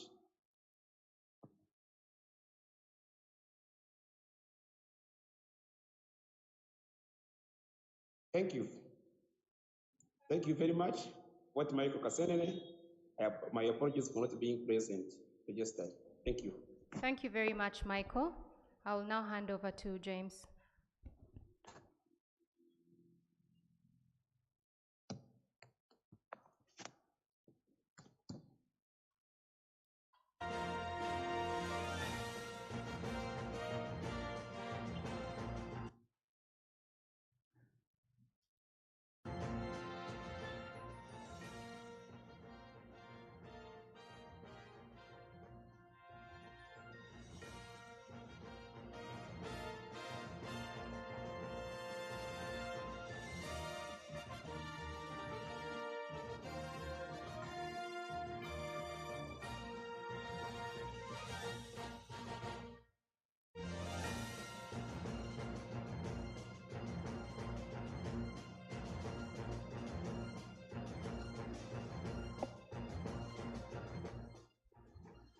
Good morning once again to the membership of the Uganda Law Society, all members online, candidates, and everyone in the room. We are going to have the presidential debate, and the first candidate, Karimire Mugaga Mukuve. He's a founding partner of Mukuve and Company Advocates, a law firm in Kampala where he has worked for the past 10 years, specializing in securities law, employment, and industrial relations. Before joining private practice, he worked as a legal assistant for the Capital Markets Authority of Uganda. Outside of the law, Mukuve has extensive experience in the business sector, where he serves as a director and founder of Mukuve Corporation Limited and Mukuve Agro Investments Limited. Mukuve is a graduate of the prestigious Makerere University School of Law, where he served as the secretary of Makerere Law Society from 2006 to 2007. He ran for president of the University Students Guild and served as chairman of Lumumba Hall, Makerere University. Please, Remy, you may take to the stage.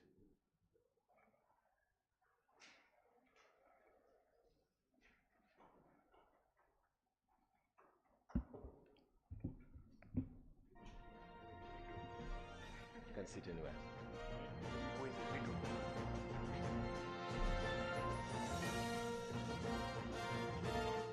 The next is Kemisto Kubai Ryan. Kemisto is a partner in Oasis Advocates with 12 years of legal practice experience. He is an innovative lawyer and specialized in developing case strategies. He was a member of the ULS Elections Committee in 2015 to 2020. And he is the current council member for Central Region. Kemisto, please take the stage. You can sit wherever.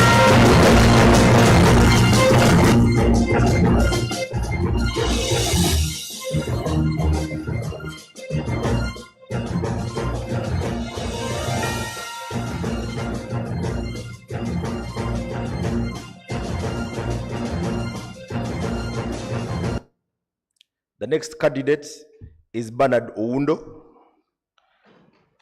Bernard Oundo has a first-class honors degree in law and an LLM in oil and gas from Dundee University. He is a certified public-private partnership specialist with a postgraduate diploma in international construction law from Paris. He worked with the privatization unit of Uganda and was a board member of the Uganda Railways Corporation. He also worked with the PPP unit at the Ministry of Finance and is a managing partner at Citadel Advocates. He was a member of the in-house lawyers committee of the Uganda Law Society, has served as a member of the investment committee of the Uganda Law Society, the chairperson of the strategic mobilization committee of the Uganda Law Society, the class president, Institute of National Transformation, and is the outgoing president of the East Africa Law Society. Please welcome Bernard Oundo.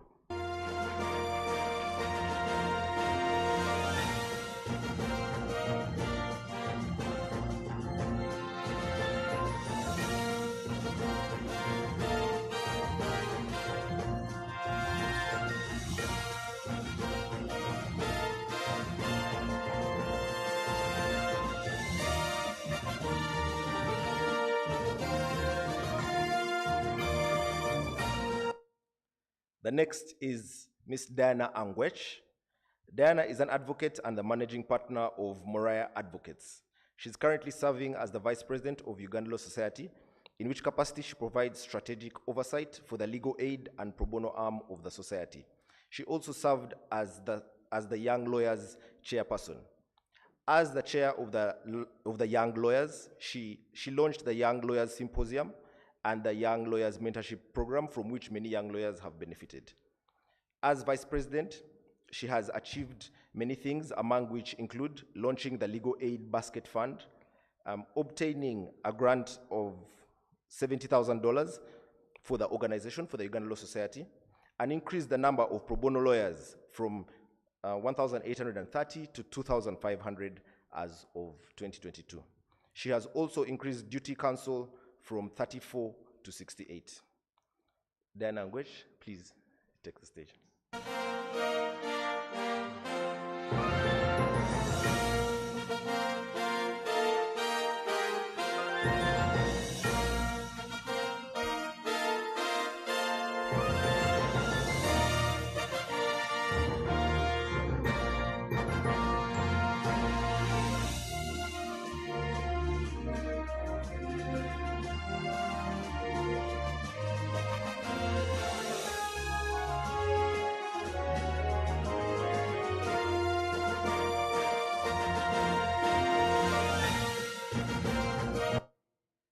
Next is Diana Ninsi Machibuka. She's a practitioner with 15 years experience, postgraduate experience. She has a master's and LLM from Cambridge University, an LLB from Makerere University, and a postgraduate diploma in law from Law Development Center. She also has a postgraduate diploma in tax from the East African School of Taxation.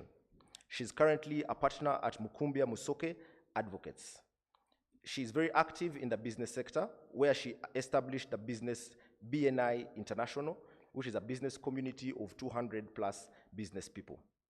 She's a mentor to many people and leads and is the leader of a mentorship program with over 2,700 mentees and 400 members.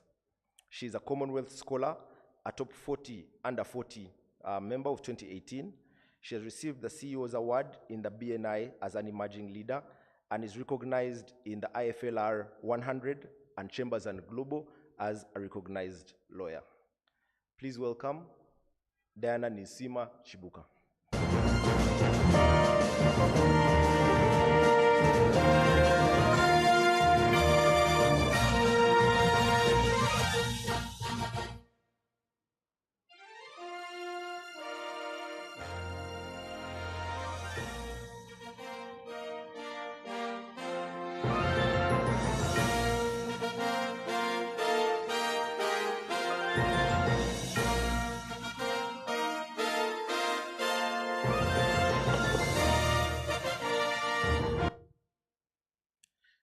Next is Miss Olivia Charimpa.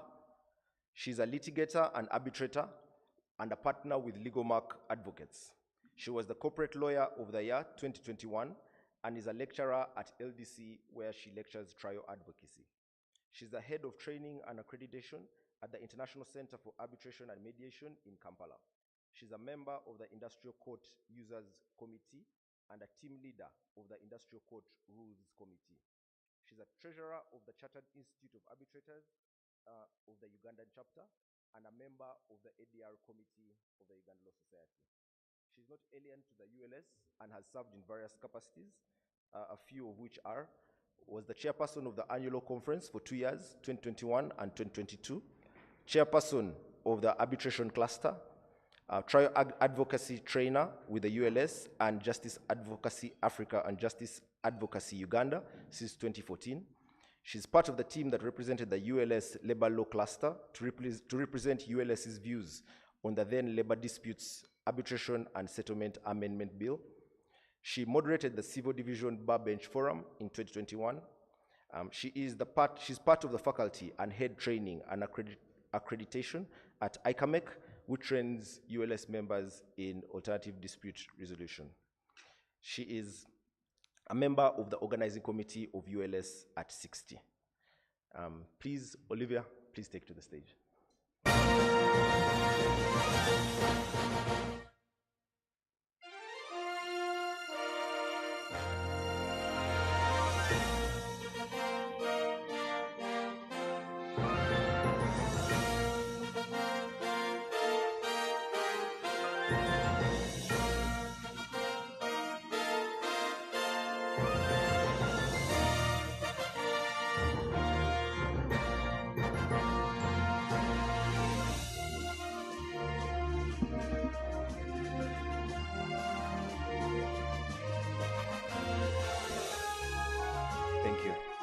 Welcome to the ULS presidential debate.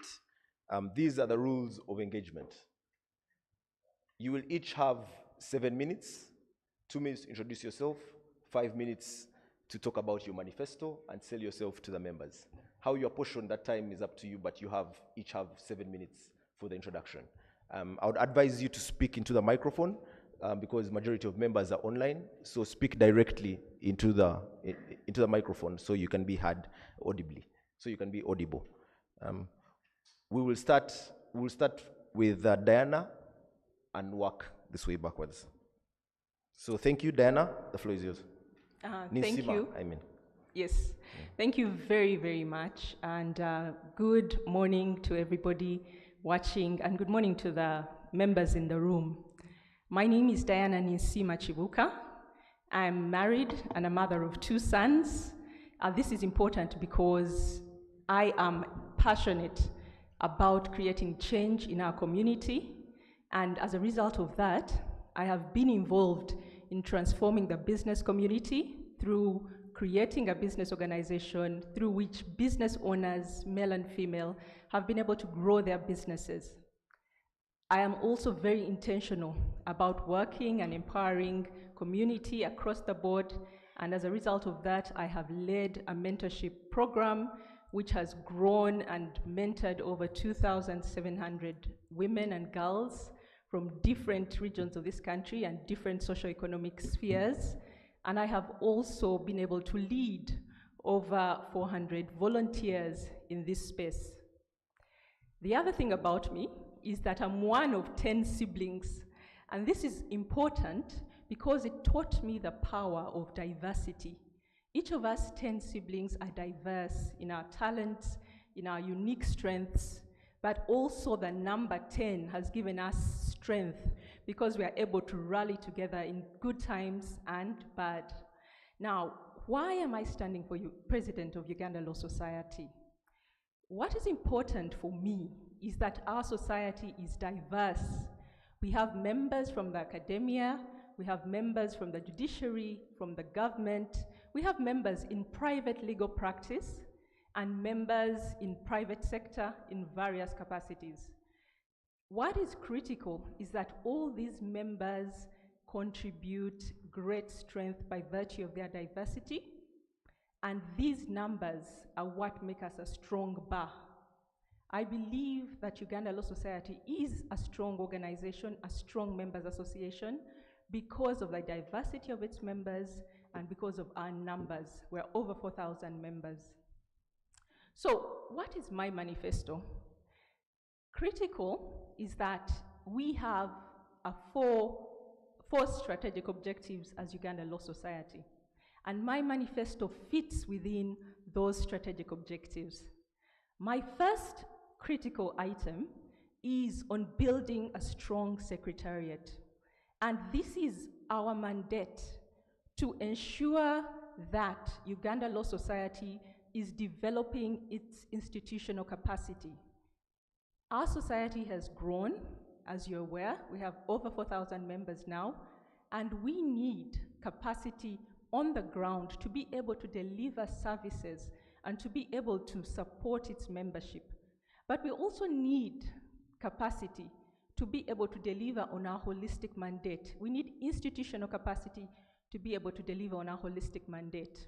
So what is critical that we must do within building our institutional capacity? The first thing is to ensure that we map out what are the capacity gaps in line with our strategic plan which is being developed, and then begin to find the resources to make sure that these gaps are filled and that we can build a strong society together. The other critical thing for me when it comes to building and strengthening our institutional capacity is to identify partners, and we have to be intentional about finding partners within the private sector and within international and government who can work with us to deliver on our holistic mandate. My second strategic item for delivery, when you vote me as president, will be a strong membership.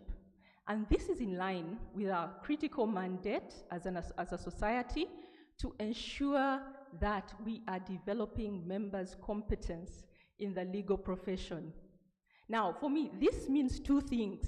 The first of these is that members must be able to earn money. And this is critical because we are in this profession to be able to sustain ourselves, to support our families, and to grow this nation. And to do that, we need to be able to have resources and grow our practices across the board. The second thing for me in developing our competences is to ensure we're operating in an enabling environment. And we need to be able to map out the spaces where lawyers are operating, from academia to private legal practice, from government to private to parastatals, and we should be able to reach out and understand their needs and speak to these needs. My third agenda is to ensure that we as a society are carrying out strong and strategic, allow me to add proactive engagement.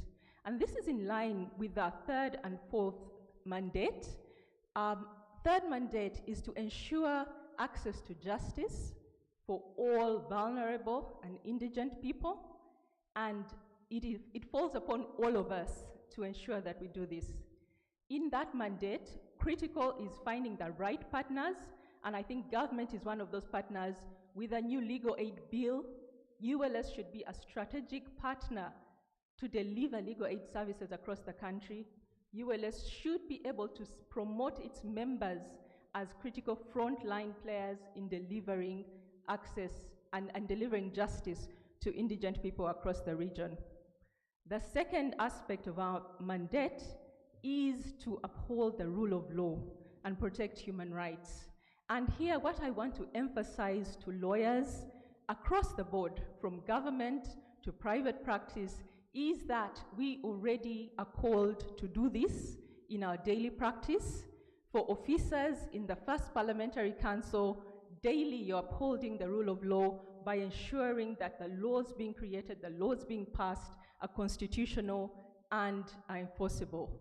For members in private legal practice, daily you're upholding the law by ensuring court judgments are enforced, ensuring the judiciary is able to work with us. And I can see James moving back to the podium. I had just concluded. Thank you very much, James.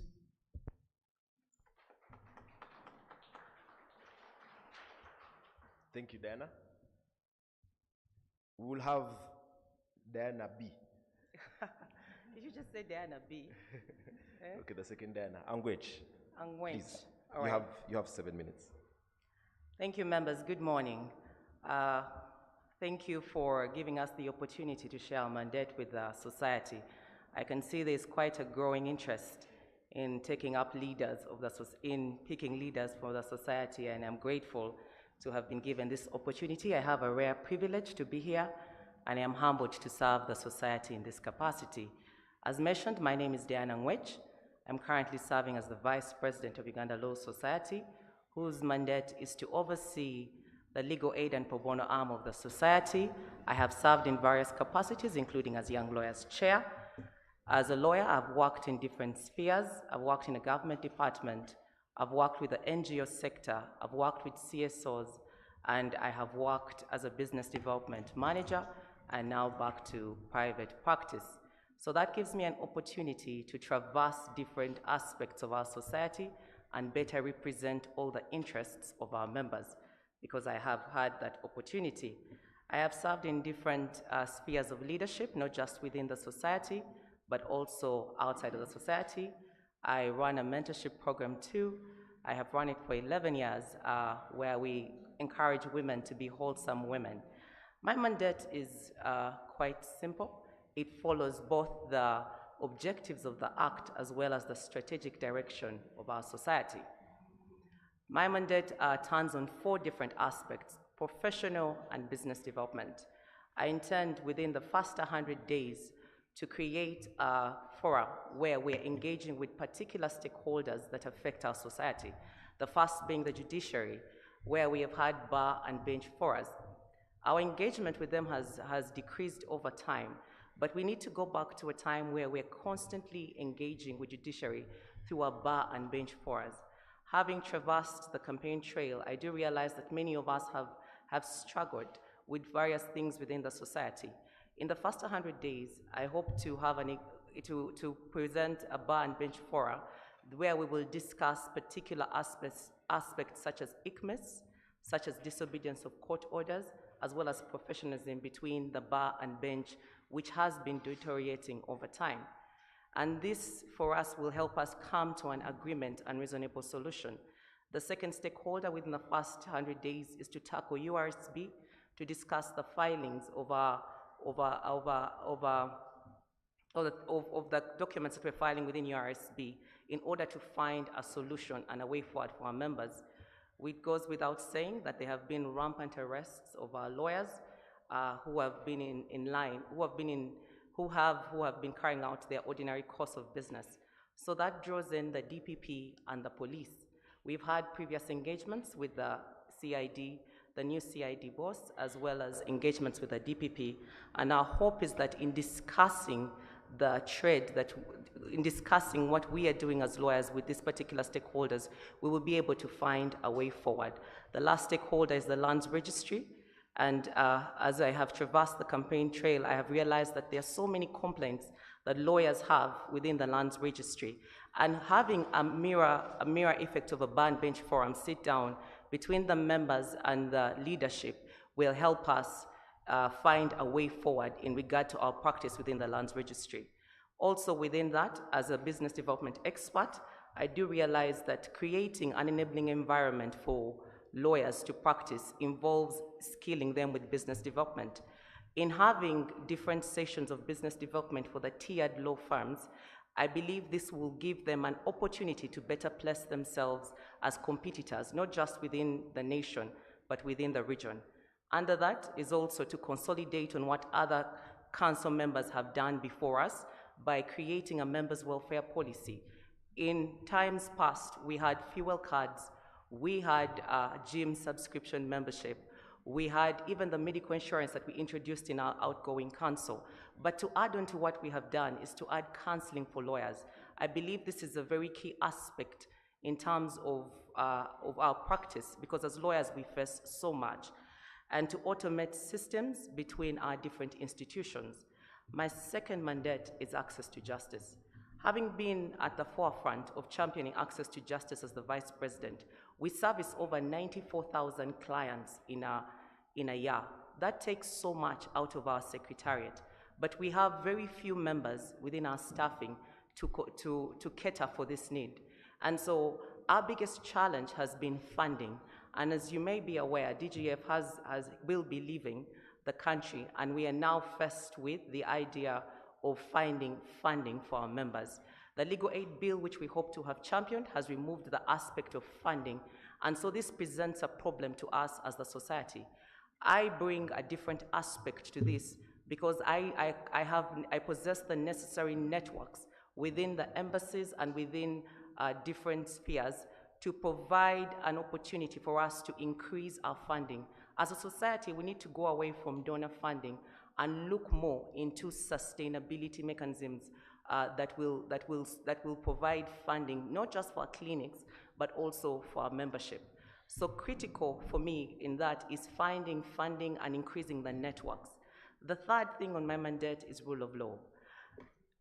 In Uganda, we are well aware that unless we create a culture of rule of law, we are unable to ply our trade. We are unable to carry out our trade. And it's important for us to champion rule of law and human rights so that we can practice in a way that benefits all of us. And I believe, in addition to what we have had, such as the quarterly rule of law reports, the annual rule of law week, the rule of law clubs, is for us to create an index that watches the watchdogs, an index that causes and that creates accountability amongst the enforcers of law. So an index that will watch what the police, the army, and different enforcers are doing, present it to them, and create dialogue so that we can increase accountability. Lastly, is to build institutional capacity. Having served in these various spheres, I do understand the capacity gaps that we have as a society. And it's important for us to increase our staffing. While it may not be possible in the immediate future by getting funding, we need to have volunteers. We have two members under members' welfare servicing over 4,500 members. It is unreasonable, it is impossible. But it is important for us to cure these capacity gaps and also to continue what we started in building the ULS house. I thank you, and I hope I have the opportunity to discuss more. Thank you, Diana. Next, we'll have Karemire Mugaga. Please speak into the microphone directly. Yes, thank you so much. You can put it closer to you. Yeah. Mr. Orima, the MC, and your colleague, Robina. Our ULS Council, of course, we thank you for organizing this historic debate. It's the first, I think, of its kind in the 10 years I've been in practice of law. And I think it shows that we are making some strides in terms of improving our elections and deepening democracy in our council. Of course, as I complained before, it would have been better done. I think we would have, if we had gotten advance notice, we would have prepared better. But a journey of 1,000 miles always begins with one step. So I salute you for doing that. I want to salute the historic slate of candidates with whom we are competing in this election. In the 10 years of practice I've been, we haven't had 6 people running for this race. I think the last time, I think, was when Mr. Wunda and Fiona ran. And that's when I think we had about 4 people. But this is the first time we're having 6. 7. About 7. We are also having a historic moment in the sense that there are 3 ladies fighting 3 men.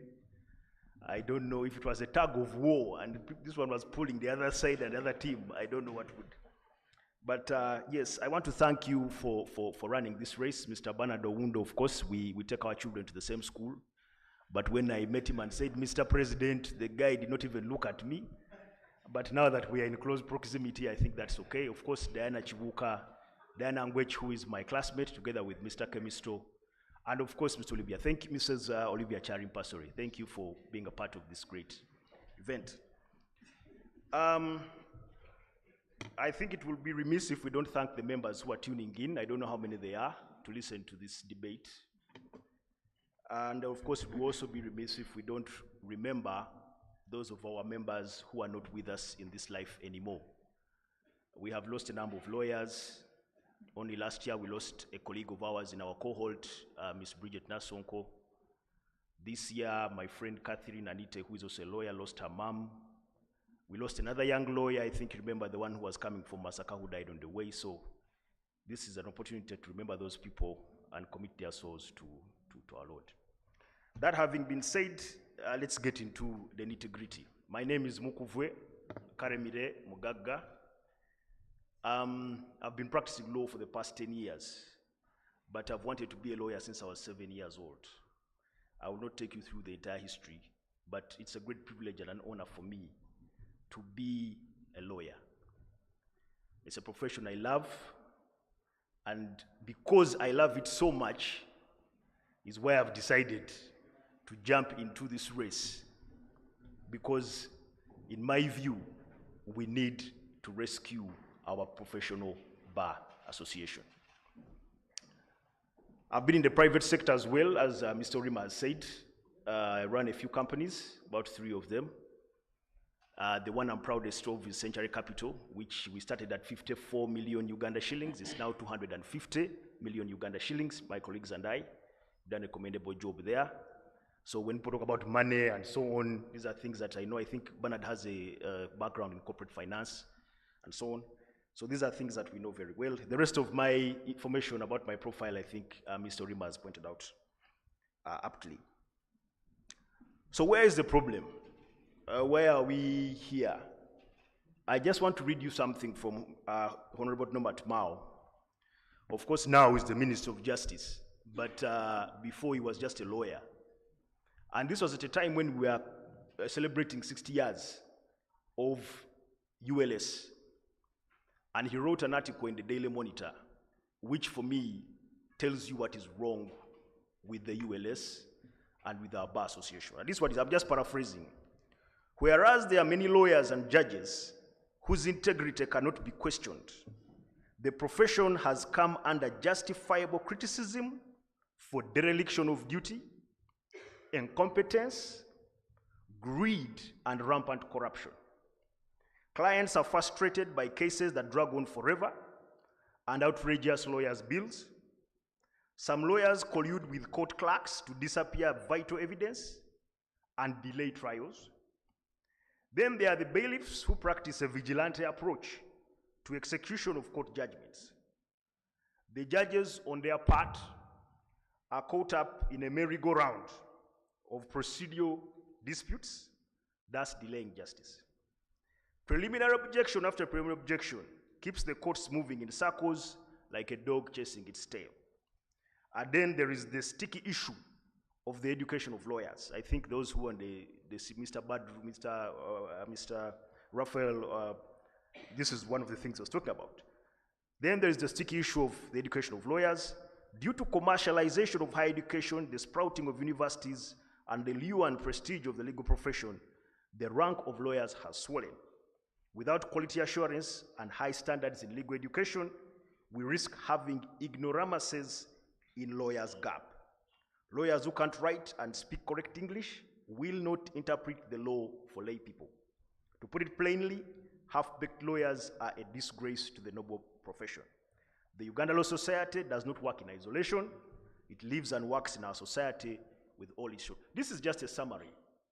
I think when Honorable Norbert Mao was writing this information, he did know that one day he will be a Minister of Justice.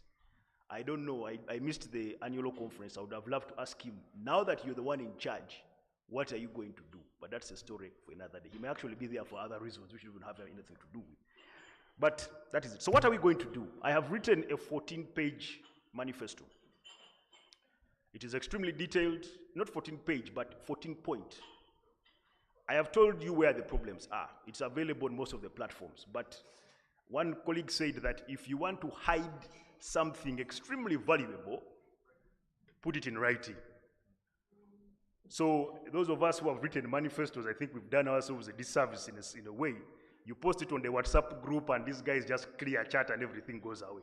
So, but if you have taken time to read my manifesto, it covers the length and breadth of what is wrong with our society. I'll pick out only 3. Do I still have time, Mr. Rima? I see you pacing. How much time do I have? But I'll just pick out 3 issues and then the rest we shall interact as we go along. The first challenge is the members. My friend Bernard and I think the rest of the members who we are running with have talked extensively about this issue. The members. Are we members, honestly? Let us be honest. Are we really members of the ULS? Or have we been dragged into the ULS because the Advocates Act says if we don't subscribe, the Law Council can deny us our practice certificates? Yes, so just that is one. Even when we are running for these positions, there are people who are unopposed. What does that show you? Our members have disengaged. And they will give you solid reasons why they have disengaged. That's one problem. The second problem, the second and third, just give me these 2 that money. Everyone has talked about money. My colleague was even telling us to take our CLEs to the universities. They will ask you for money. Don't think they'll give it to you for free. And I don't think Mr. Munyoko wants to drive his Prado to Makerere again for CLE. All right. Lastly, of course, is the way we handle our external relations. Just give me a second to point this out. And that is matters rule of law, matters good governance, and constitutionalism. We have run away from this thing. Let's be honest. The society is afraid. No one wants to put his head on the chopping block to die on the altar of rule of law and good governance. We have run away from it. We are scared of it to the extent that our past president, can you imagine? SPK went on media and almost gave the police a blank check to mow down people. That is how low we have gone. We shall have these conversations as we go along, but for now, I want to tell you, if we want to reverse the trend, I believe I provide the best ideas, but the courage as well, because it's not even about the idea. You may have the good ideas, but do you have the courage and the bravery to implement them? And I think I present the best opportunity. Please vote for me. I thank you very much. Thank you very much, Remy. The members look forward to listening to your 14-point manifesto. Bernard, I know you will stick to the 7 minutes. Thank you so much. Let me first take the opportunity to thank the Electoral Commission for organizing this debate. Thank you. Let me also take the opportunity to recognize my fellow candidates who have offered themselves for leadership. In the words of President Eisenhower, there is no greater service than public calling. So I congratulate you for offering yourself for leadership. Before I start, I want to thank my brother Mugaga for having understood my manifesto. I am very sure that I will also need his 14-page memoir when I become the president of the Uganda Law Society. So thank you, my brother Mugaga, for having understood why we are placing members first and why we are running on the members first agenda. Today, members, I want to speak to Tom, a lawyer, admitted in hospital, struggling with medical bills, and asking where Uganda Law Society is. I want to speak to my sister Ruth in Ginger, a young lawyer, who told me on the campaign trail that they have to choose between paying rent and paying fees for continuing legal education. I also want to speak to my sister Rehema, who on the campaign trail asked me that can't Uganda Law Society just give us a diary, an annual diary as our end of year gift as part of the value for our subscription. I want to speak to my friend Rita, who is an in-house department, who is currently struggling with what value the Uganda Law Society can add to them. I want to speak to the several senior lawyers who I have met on the campaign trail, asking where our voice is. Friends, colleagues, there is hope. Because in the words of Barack Obama, we have not come to fear the future. We have come to shape the future. These issues, colleagues, can be sorted out. These issues can be dealt with. My name is Bernard Oundo, and I'm here to propose a 4-point agenda in terms of dealing with the issues that we face as Uganda Law Society. I'm here to bring the experience that I have had as your outgoing president of the East Africa Law Society. I am also here to bring the experience I have as a father of three wonderful girls and one boy. As I look to them every morning and I ask about their future, that motivates me every single day to make the spaces in which we are better. I also come here as a lawyer who has been in-house for a period of 10 years, serving under the government of Uganda. And I finally come here as a young lawyer who stayed in a hostel for 2 years after I had graduated, using the little money I was paid to pay rent and then struggling through. And also finally, share my experience as a private legal practitioner, starting out as Oundo and Company Advocates on the Winton Road with just a small office which is partitioned in two offices. The pain, the struggles we go through are what motivates me to stand and provide a solution. I have a 4-point agenda, and because of time you'll allow me, most of the material has been shared online. The first is we must be a member-centric organization. The foundation is membership. Without adding value for our 500,000 subscription, there is no Uganda Law Society. We cannot collectively fight for rule of law when there is no membership. The reason we all join Uganda Law Society is because issues like rule of law require us to collectively fight for them. Without the membership, we cannot be Uganda Law Society. Our 500,000 subscription must mean more than a practicing certificate, which is not even issued by the Uganda Law Society. And so I bring this experience on principle that we can leverage our numbers to be able to provide value for our membership. And I have spoken severally. I have said the first thing we need to do in terms of helping our members access financing and invest is create a SACCO.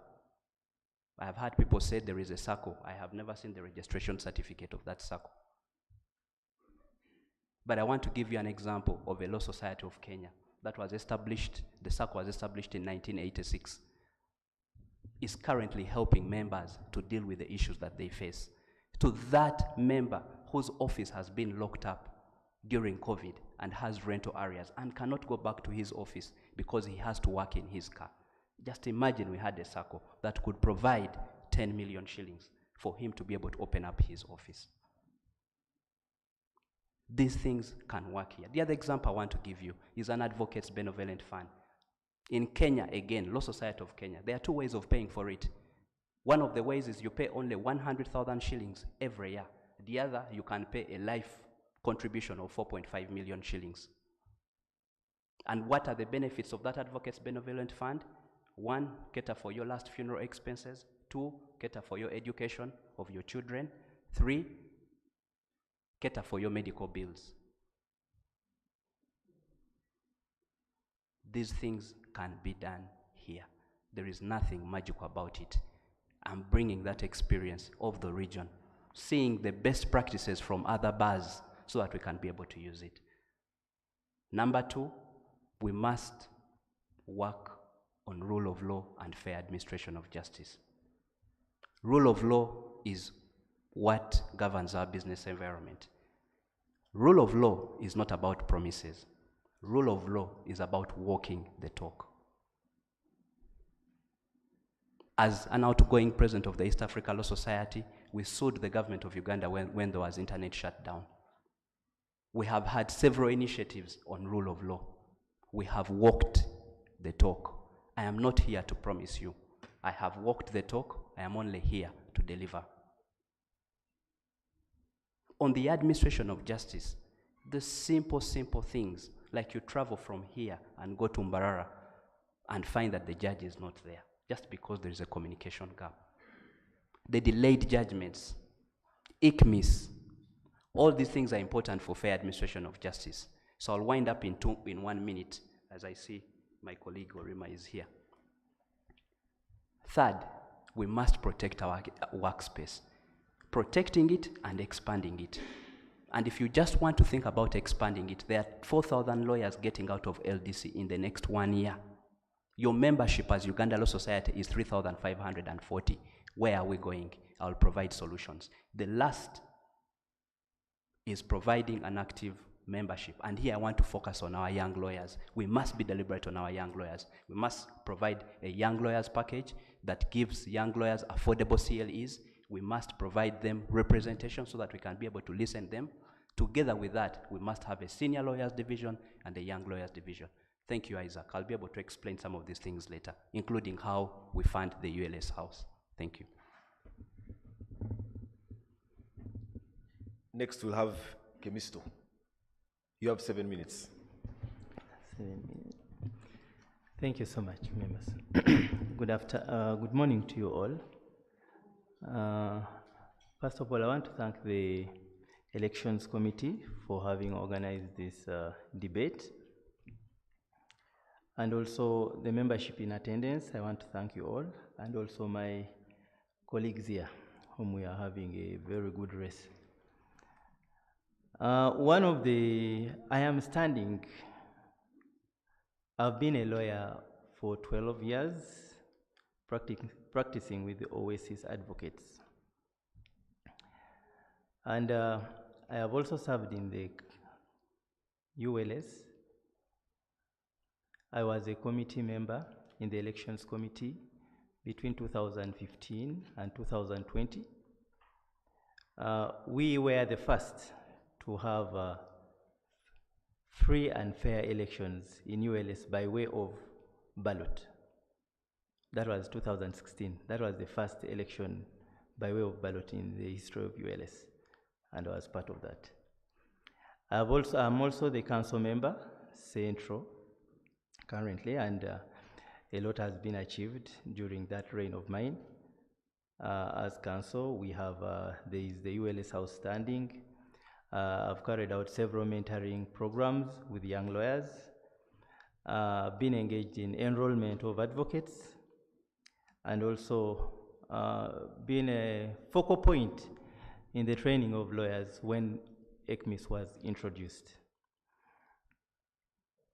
We have also had the ULS medical scheme, which is available, and there are 250 members now who have joined the scheme, and we shall popularize it more and have more membership. Now, the major reason, I have a manifesto which I have shared with the membership. It's all over the social media. I have 12 points in that manifesto. Stretches from welfare, completion of ULS house, affordable CLEs for the membership, ECMIS, how to deal with ECMIS.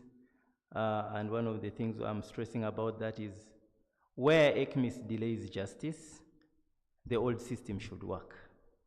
You cannot have an interim injunction being fixed 4 months later because it's pending verification. Then matters of ULS counselor.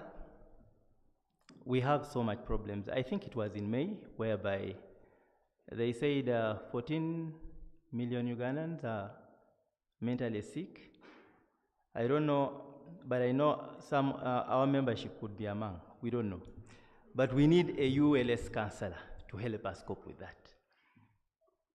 And I also have space for advocates. The judiciary came out one time and brought the Small Claims Act, popularizing it. But those are our workspaces. There are lawyers who rotate around. Their cases are 10 million, 5 million, and you go out there saying, you don't need a lawyer, you can file your own case. The other day, URSB did the same, telling the public that you can file your company alone, but that's our work. And the major issue now is you cannot have the legal profession without litigation. There is no bar without litigation. And I believe the judiciary, that we are two branches of the same tree. There is the bar and the bench. Without the bar, the judiciary is incomplete. Why am I bringing this? Of recent, there has been so much degeneration, and treatment of advocates in court. Not only courts, you can go to police and all other offices we go to represent our clients. But the major issue is I cannot be in court appearing before a judicial officer, open court, and I am embarrassed. I am dressed down by the judicial officer in front of my client. That is not supposed to happen. We were always supposed to protect each other. Previously, such matters would be stood over, advocate is called in chambers, or they are called over to the bench. But that doesn't happen anymore. We have had scenarios, our time. Why should I travel all the way? I risk on the road 100 kilometers, I'm going to Masindi. Only to reach there, the judge tells me, I don't have your file, but you come in December. Tells the clerk, fix him in December. Couldn't that be communicated to me? And also, why don't we have cause lists of all courts uploaded in the judiciary website? Every Friday, all cause lists of all courts in Uganda uploaded. It doesn't make sense. Why should judiciary send it to ULS, then ULS circulates to members? Put it on your website, and we shall have access to this. And then, why should my land case be in court for 8 years, despite me and the opposite counsel being vigilant? It doesn't make sense to me. Court of Appeal. The lifespan is 8 years, if you are lucky. So a land case in High Court, 8 years, 8 years in appeal,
Olivia Charimpa is my name.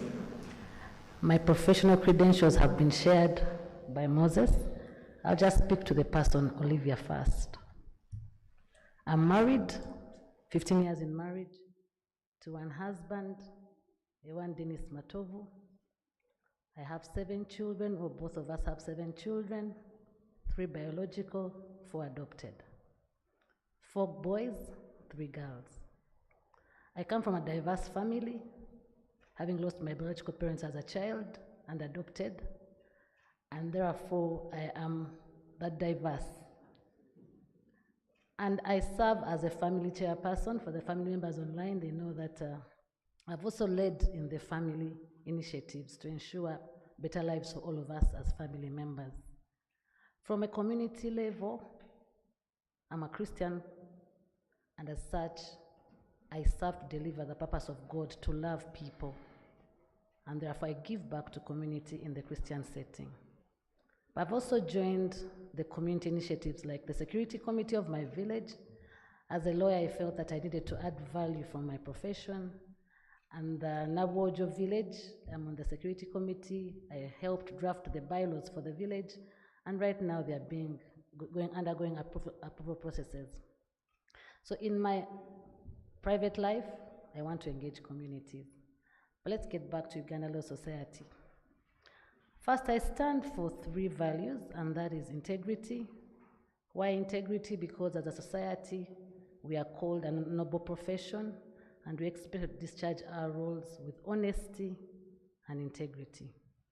So that's why it drives me, and I hope it drives all of us. I stand for innovation.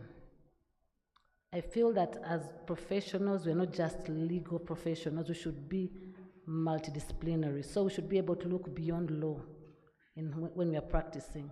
So we must be innovative, we must think outside the legal box. Let's go into all the other sectors and add value. Let the legal knowledge advance other sectors. And I stand for thought leadership.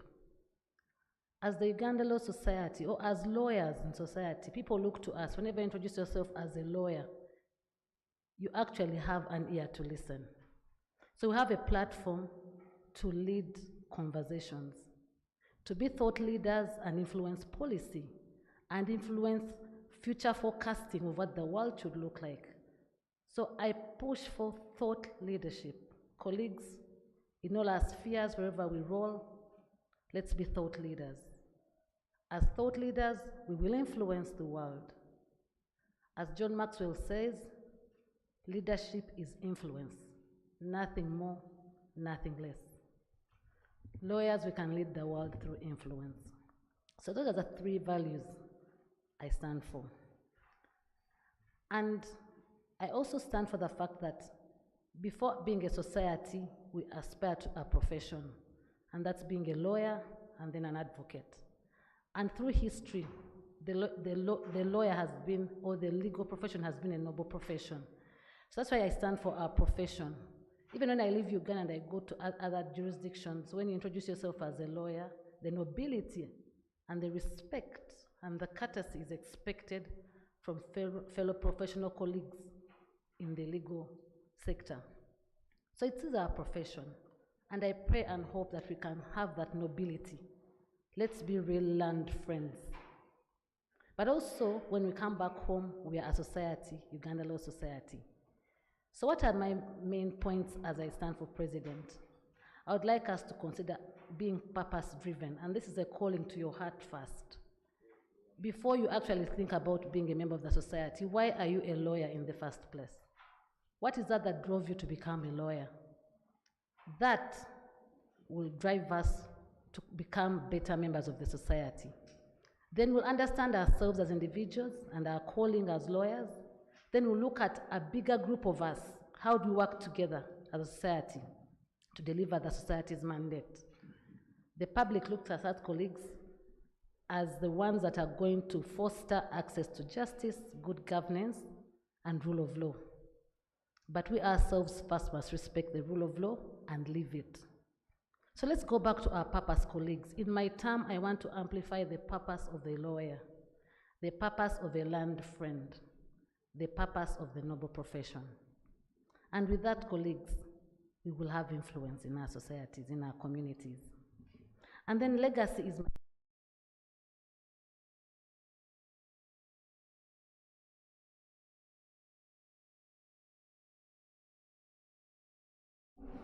and look to building on that legacy.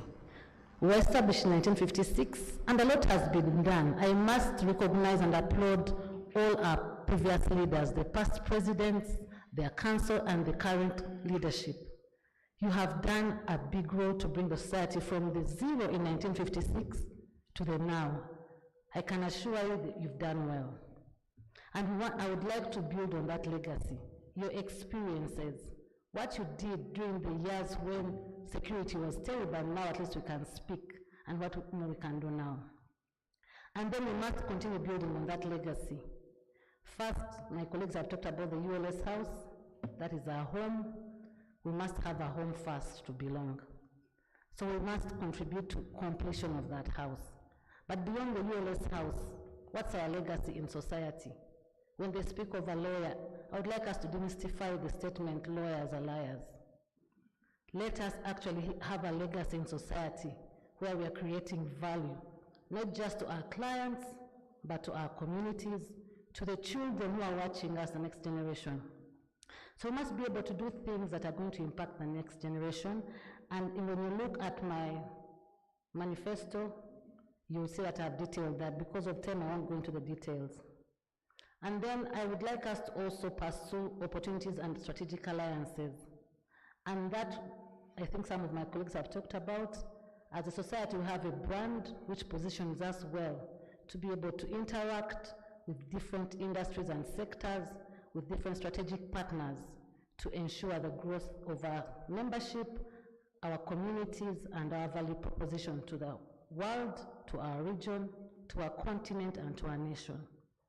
So I'd like us to explore those, and I can't say I have them alone. All of us are connected colleagues.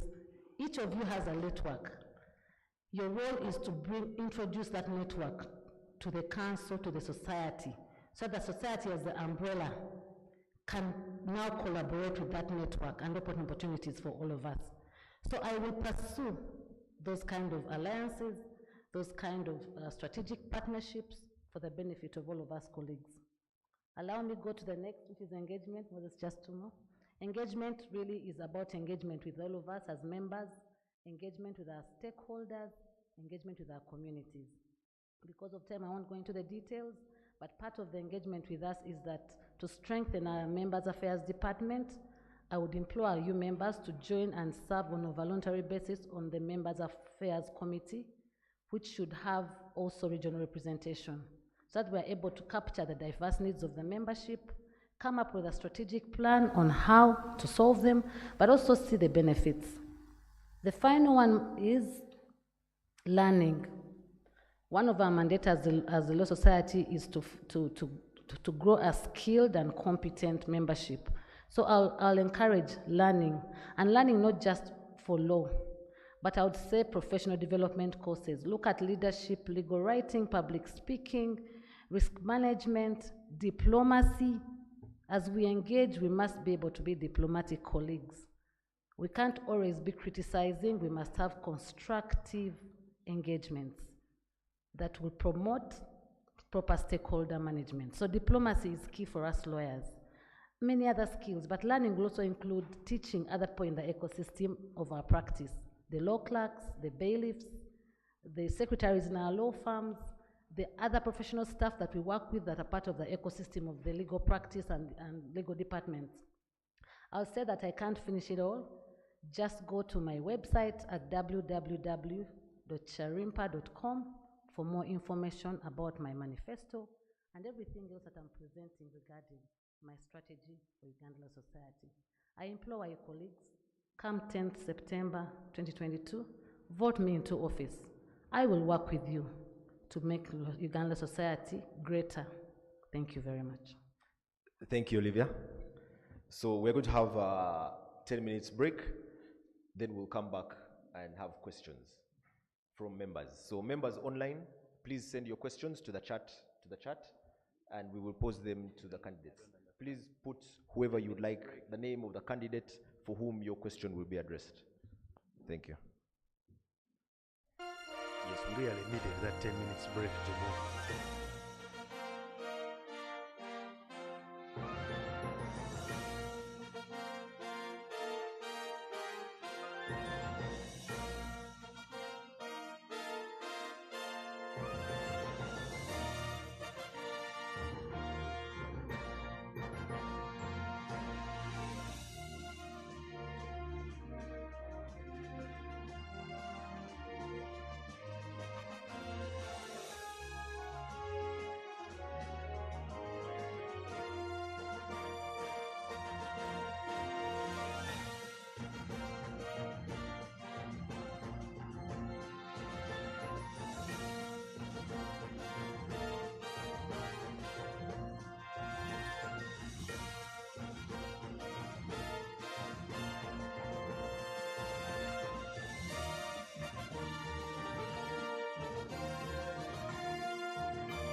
Members, can we convene?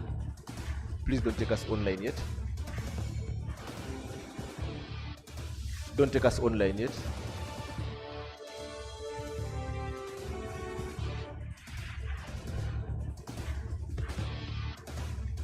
Can we please convene?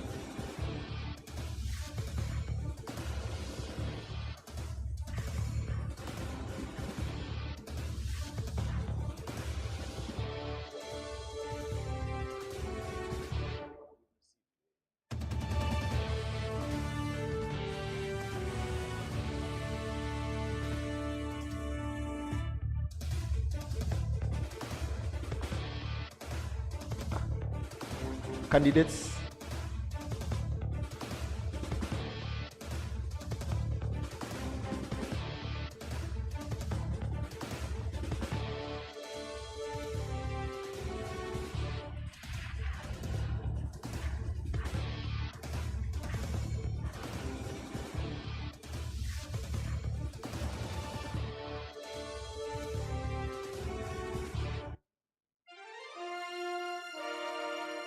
waiting for Diana.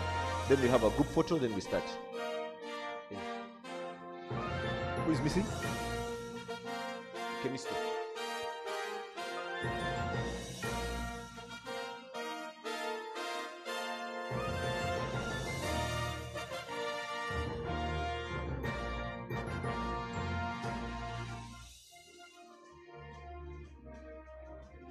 Chemisto.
Okay, let's take our seats.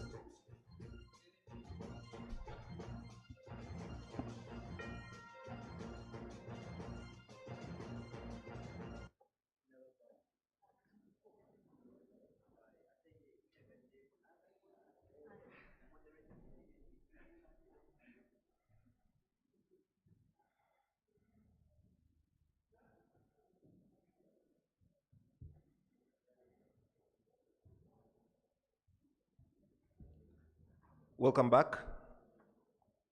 The first question goes to Diana Anguish. You are a business development expert. What concrete steps will you take to ensure that the members get excellent and affordable business skills to run their businesses and their practices?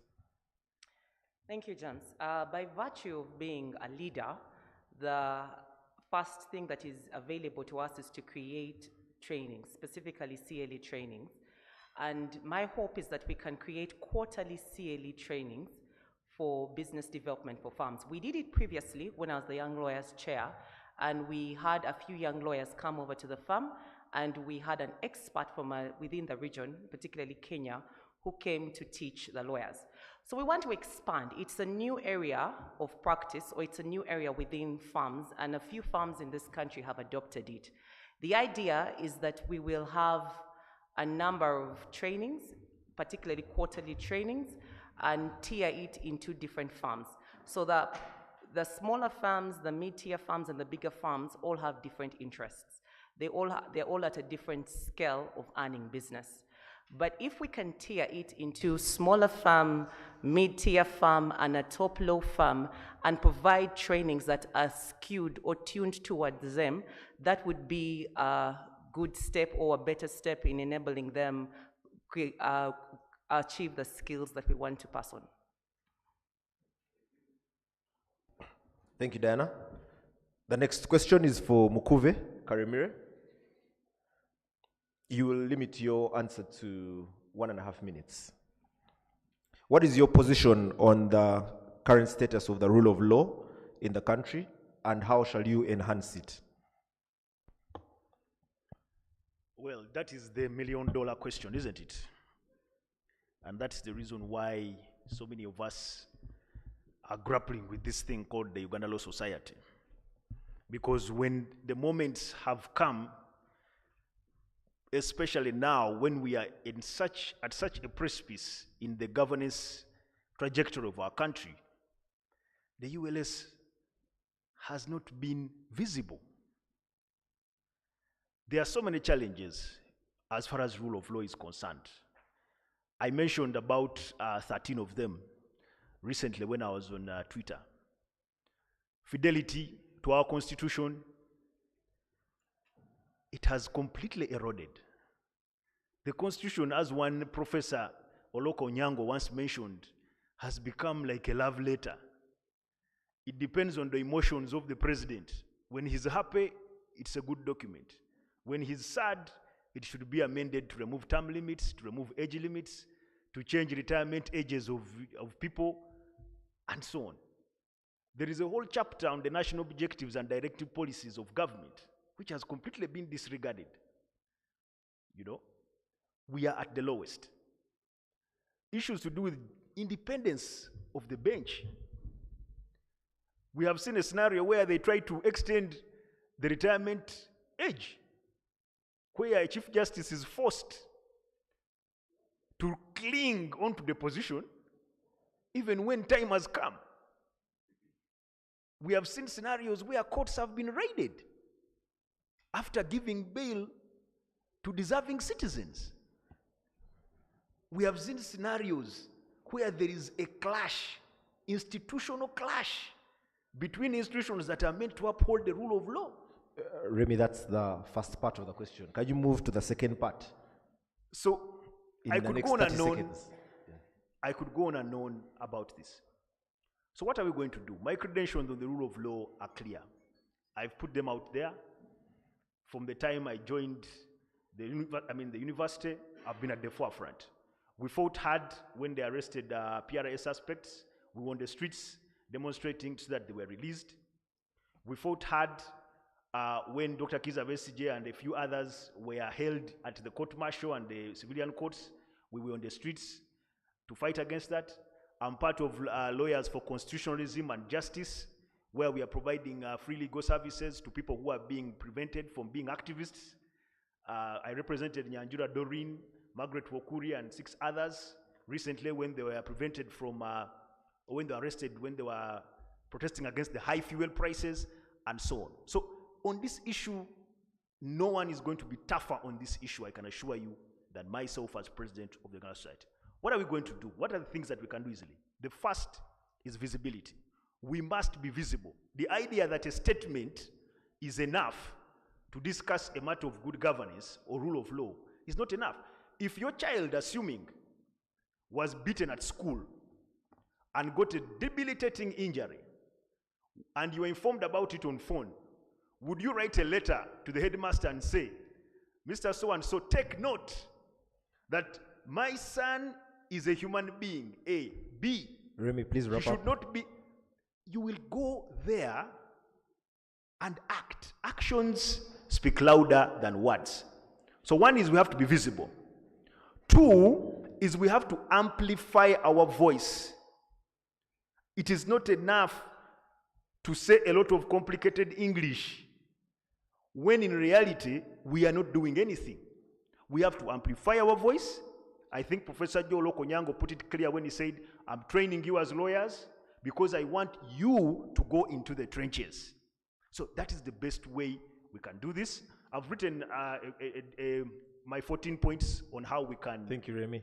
Build on the rule of law.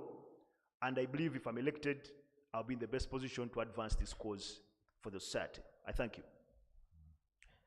Bernard Oundo, if I got you correctly, one of your pillars is protecting the workspace for lawyers. Is that correct? Yes. Yes. How do you propose to implement this pillar? And when you protect the workspace, very briefly, just elaborate on this pillar of yours and how members will benefit. Thank you, moderator. And for giving me the opportunity to elaborate on that pillar. If you look at what we have today, you're going to understand that there currently, and I want to use examples so that is clearer than I would give any other illustration. Currently today, if you have an employment matter, the person you appear before is a labor officer. That labor officer is not qualified in the law. But you're going to find two lawyers arguing before them and explaining the principles that we've learned in employment law. I think one of the things we need to do is to protect the workspace that is reserved for lawyers. And I have proposed a three-pronged strategy. One, we need first of all to look at the legislation that has work that is reserved for lawyers. Can we look at it? Two, after we have done that, we need to ensure that that workspace that is protected, we engage the relevant stakeholders to ensure that that work is reserved only for lawyers. Three, if that is not done, we will even have to go to court to ensure that the duty bearers, those who hold responsibility for those positions, actually give them to lawyers. And the background to this is very simple. Today you have 4,000 students getting out of LDC. Your Law Society membership is 3,500. If we don't protect the current workspace, where are all these people going to go? So in terms of protecting the workspace, we have to do that, but that's why the pillar says protect and expand, because protecting is not enough. In terms of expanding, what we need to do is to look at the regional opportunities, look at the new emerging areas, and skill our members. One of the simple solutions I have given, I've said our CLE programs should not be compliance-based. Our CLE programs should be skills-based. For instance, you can be a chartered arbitrator today after 3 years. Why don't we have CLEs that target skills? Now, in doing that, you ensure that our members are qualifying in new areas, and the opportunities that come with those new areas, they are getting those opportunities. Thank you. Thank you, Bernard. Olivia, what plan do you have for the ULS house in terms of completion, and what is your program for it? Like I said, we're continuing on the legacy. Obviously, there's already a fundraising committee that is running the fundraising drives. I think we're going to amplify that committee, but also to motivate lawyers, even those who have already contributed, to bring more, to motivate our professional friends from the other professional bodies who are well-wishers of lawyers to participate in our drive in building our home, with the hope that we too, when they have their own drives as lawyers, we can participate in their drives. That too is to embrace other professional bodies, but also there are other strategic partners who help in building infrastructure, international and regional organizations that help in building infrastructure to ensure professional bodies to run, or help them set up. So writing proposals to the UN, the World Bank, if they have a budget that can fund in building infrastructure for organizations like ours, we would have to look for those opportunities so that they add on to what we already have in the kitty to continue with the building of the house. Those are a few of the ideas. But I believe that with all of you, more ideas can come on board which we can embrace on how we can fundraise and build our house to completion. Thank you. Thank you. Next is for Diana Ninsima. Diana, the young lawyers have a complaint. They are being crowded out of the market and they do not have enough business to make ends meet. What is your plan for the young lawyers? Thank you very much, Mr. Orima. So first of all, for the young lawyers, I need us to understand what categories are we looking at. There's the young lawyer who's just joining practice, and that young lawyer needs to be mentored, needs to be directed, needs to know what opportunities exist. One of the critical things that I want us to do is engage with employers within government, within the private sector, within the public sector, to have open days for young lawyers. What does that look like? This engagement should start from LDC. It is not only private practice that offers opportunities for employment for young lawyers, and we need our young people to understand that if they can begin to see what the future holds, they can begin to identify a path for themselves. So first is exposure, which is critical, and mentorship for them. And then I've been fortunate to meet young lawyers 3, 4, 5, 6 years in practice. And as I traveled around visiting members of the society, I found that actually there are many young lawyers within that bracket practicing in their own firms. And for me, it's critical that we begin to focus on helping our young lawyers who want to go into private practice specifically. First, by helping them understand what does it take to open a law firm, helping them understand what partnership is about, helping them build structures that can help them once they go into practice, and to support them while they're in their practice that they've chosen to do. Thank you, James.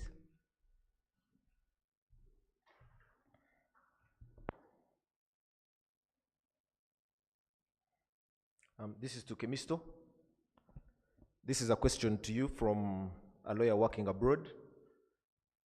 How can advocates in international organizations maintain their membership since they are not able to attend CLEs and get the required points? Do you have a plan for them?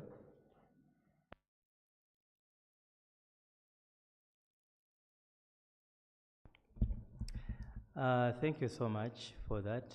There is already a platform for advocates working abroad. When you are abroad, the procedure of acquiring a practicing certificate it will need a change of policy because our rules are different from them who are outside. The current state involves applying to law council for accreditation,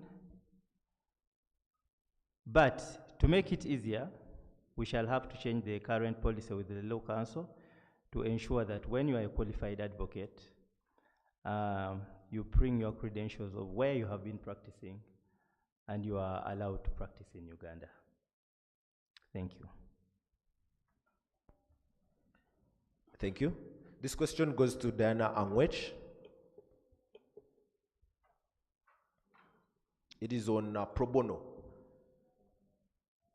This is from another lawyer.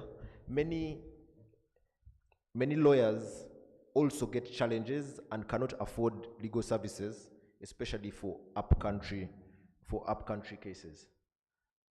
What are you going to do to ensure that, first of all, the lawyers themselves get access to this pro bono service? We currently have 23 clinics running across the country, and we are the largest legal aid service provider in the country. What we have done in the past is anytime a lawyer needs access to our pro bono services, we have allowed our team to offer those services to these different people. So we're going to expand it, not just in Kampala. When a number of our lawyers were arrested in the past years, we sent pro bono lawyers to go and bail them out, to actually bring them in from the detention centers that they were in.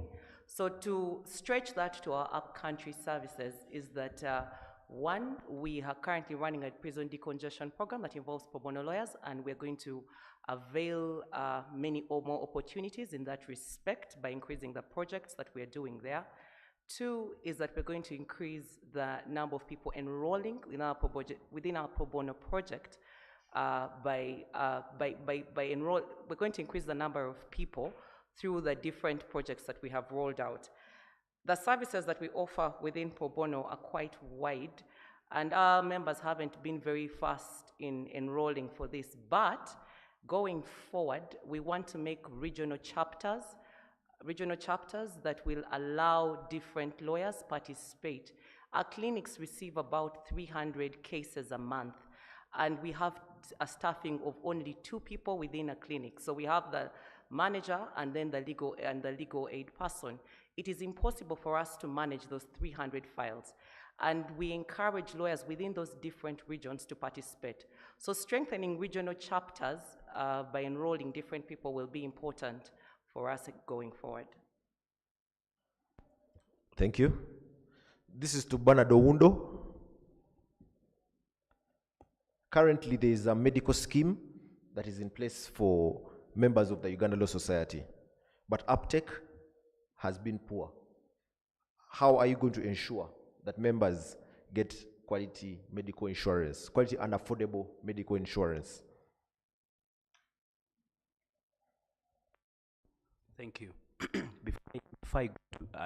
Before I answer that question, allow me just to comment on the ULS house.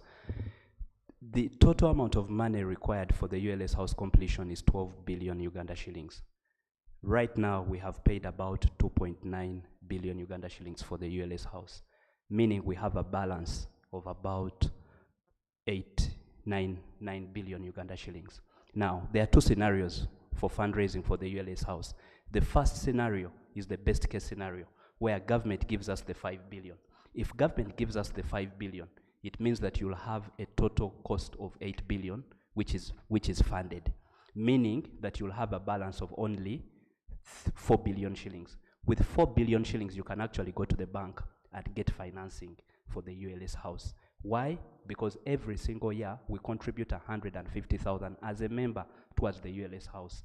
Today, we are 3,000 members, or about 3,500 members.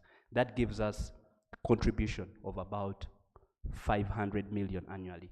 That is enough to go to the bank and get the fundraising for the ULS house. The second worst case scenario is that we don't have financing from the government. If we don't have financing from the government, we're going to have a budget of 9 billion shillings which needs to be paid. The way you go around that is that instead of going to the bank and getting financing for 5 years, you have to get a longer financing period that allows you to pay minimum interest payments, that allows you to pay minimum payments, and then you fund the ULS house. Overall, we have to have a mobilization strategy around the ULS house. The question of the medical scheme, I know that the current medical scheme, the minimum amount you can pay is 250,000. What we need to do is, 1, advertise to all these service providers and say, look here, we have the numbers, we have 4,000 members. 2, 70% of our membership is young. 3, looking at the recent IBA report, if you look at the composition of male and female, we have almost male and female lawyers. Now, in insurance terms, when you look at the, when you look at the mortality rate, it is said that women live longer than men. So that is a very important consideration that they give in terms of giving you a better rate. So what we'll do about that, put it out into the market, advertise, say we are giving you access to 4,000 members. Most likely than not, you'll be able to receive a better bid than the current 250,000 members, 250,000 Uganda shillings that members pay. Thank you. You're welcome. This goes to Diana Ninsima. How can ULS be more relevant to members outside Kampala?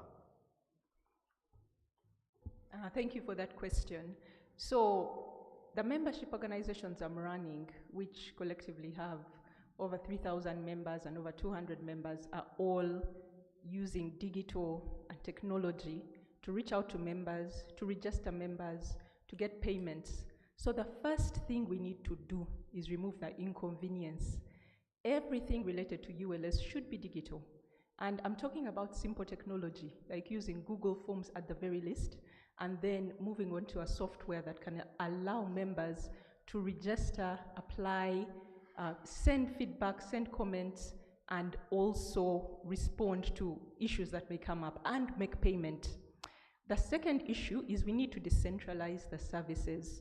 When I was in Gulu, I met a young lawyer who told me that to come to Kampala for a CLE, it actually costs him 3 days because he has to come the day before, He has to attend the CLE and he travels back to Gulu the day after. And I found that totally unacceptable. So in decentralizing services, we're talking about services like CLEs, and to do that, we need regional CLE committees.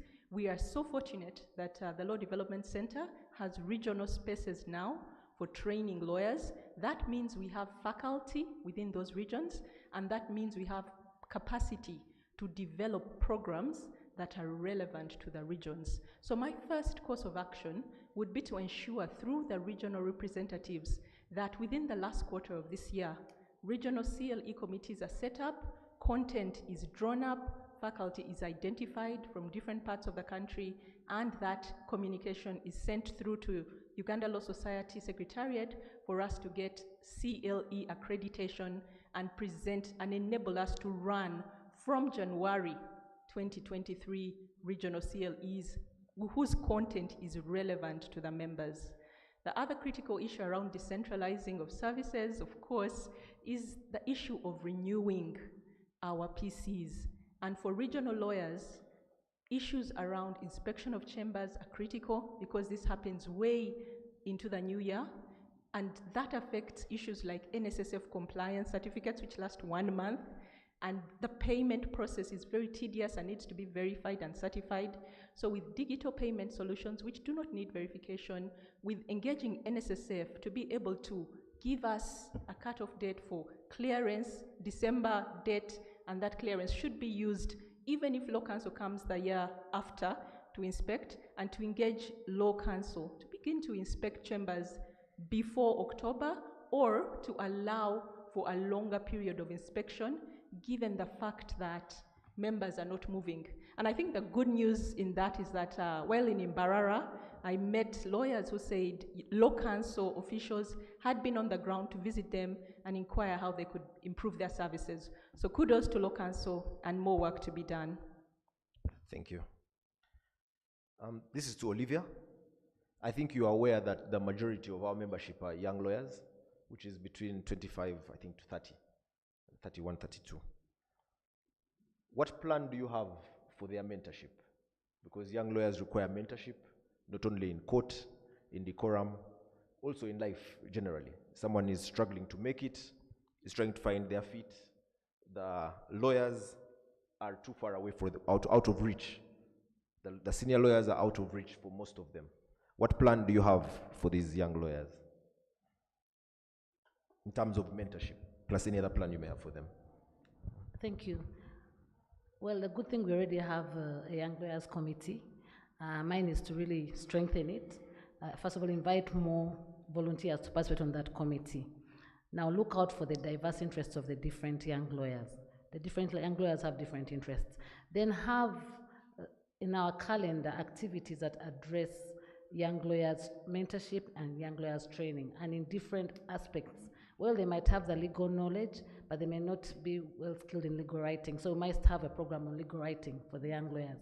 They might have the legal knowledge, but they don't have the knowledge in public speaking and negotiating for their rights with their partners in the law firm or with the employers wherever they're employed. It's a program on negotiation skills to enable them negotiate and get better deals. So I would want to incorporate more programs in our trainings, and not just really CLE, but general trainings for young lawyers. Now, I know that we have colleagues who have offered their spaces for training. For instance, UNS Africa recently gave us a space for the law firm management program where it was free. So we have law firms that can actually offer their own spaces for free of charge for us to conduct such trainings. What we would need is get volunteers, both from the legal fraternity but also outside the legal fraternity in the different sectors, to come in and share the experiences on how to grow young people. And that would be a year-long program, not necessarily CLE accredited, but skills development programs. And therefore would make sure that these are happening in Kampala, but they're also happening in the other regions. But more so, I know that with Uganda Law Society, you can use the platform to get, let's say, secondment opportunities. We have seen that some international and regional law firms offer themselves to allow people from Africa, people from East Africa to go there and get secondment opportunities. So to bring that platform to the young lawyers to aspire to go and get experiences outside Uganda and see how the practice happens there. That I would want to pursue. I would also want to pursue organizations that fund capacity building for the youth and the young people, and they are willing to fund and then have their programs subsidized or free of charge for them. So that is another program I would like to, or something I would like to pursue together with the Young Lawyers Committee to enhance skills development for young lawyers. Okay. Thank you. This is to Kemisto. What will you say is the core mandate of, in your presidency as the president of Uganda Law Society, what will be your core mandate? Will it be towards the members and or to the public? And how will you balance the two? The core mandate of the President Uganda Law Society, the society in general, is to its membership. That's a fact. And as I said earlier, that we the bar, our foundation is litigation. And that's where I will direct most of the guns. If that place is sorted, we shall be good to go. And in that respect, I plan to have, first of all, revisit and bring back the idea of calling lawyers to the bar, standing over matters, and having discussions in chambers. I also plan to have we lawyers making appraisals for judicial officers, depending on their performance. We make this clear. And then we shall also have monthly engagements whereby we present reports for advocates who face disrespect in courts of law, which we shall be presenting before the chief registrar if the judicial officers are from the lower courts, and then before the principal judge. And the aim of all of this is for constructive engagement with the specific judicial officer. If the worst goes to, if the worst comes, then that's where we shall go further to the Judicial Service Commission. But all in all, we should streamline the legal practice, that it's conducive for everyone. And everybody who is in it must love and enjoy legal practice. Okay, thank you. Remy, what is your position on the ULS house and what are you going to do? Yes. Can you please keep it to 1.5 minutes? I realize you are already telling me on the time aspect, but the ULS house. I remember when past President Francis Gimara had an extraordinary general meeting on this issue. And he was saying we're supposed to pass a resolution as to how much money we as members are supposed to contribute to the house. And I remember past President John Mary Mugisha saying it should be about 14.4 million. I think Bernard was there, probably he will give us the accurate. Every lawyer, either 14.4 million or $1,400. But 4.2 million per year. Per month or per year? I think, yes, so 4.2 million in a one-off. So I remember asking him, what did we use? What criteria did we use to come up with this figure? Now that ties me to my concern and one of my manifesto points on data. Do we as the ULS have enough information about our membership, what they earn, how regularly they earn, such that we can forecast in such a way that we can start making some of these projections? Two things I have recommended about the finances of our society. One, we must be self-financing. Any entity, and trust me, I told you I have a background in business. I'm a chief executive officer of another company. Any entity that earns 4 billion every year, because this is what we earn. I don't know if the members are aware. Every year, Uganda Law Society brings in revenue of 4 to 7 billion. You cannot bring in revenue of 4 to 7 billion every year, and you go to State House begging for 5 billion to build your own building. It does not make any sense whatsoever. My position is we can self-finance this project if we diversify our income streams, and I've proposed it in my manifesto. You have a collective investment scheme vehicle, you have unit trusts, There are so many financing mechanisms you can use. For us, just my friend was talking about CLEs being expensive. You don't even have to burden members with hefty CLE fees if you find an alternative way of expanding your revenue. I took a company which was 54 million shillings to 250 million in 4 years. You can't tell me you're earning 4 billion every year, every single year. That means for the 10 years I've been in the Law Society, you've earned about 400 or 40 billion. And we are still shackling our members with hefty subscription fees. We can leverage that revenue stream, diversify it, and reduce the burden on those of us who are paying hefty subscription. How will you do that? Build our... In 30 seconds. In 30 seconds. Give us the how. I give you the how. Yes. How are you going to do that? How do you diversify your revenue streams? Correct. You have a unit trust vehicle, for instance. That is one avenue. If you have a unit trust vehicle and you have 4 billion, a unit trust will give you 400 million every year. That means in 10 years you have 4 billion shillings. Without asking your members for more money. I have not even gone back, even if the members don't give me their subscription fees for 10 years, a unit trust will give me 400 million. Isn't that money that can help us? If you want to build a ULS house, if you want to reduce, if you want CLEs for free. My friend was talking about a venue. If you want free CLEs, that is a good vehicle. My job is finance, much as I am a lawyer, but I am a financial engineer in another world. I know money, trust me. And ULS is underutilizing its revenue potential.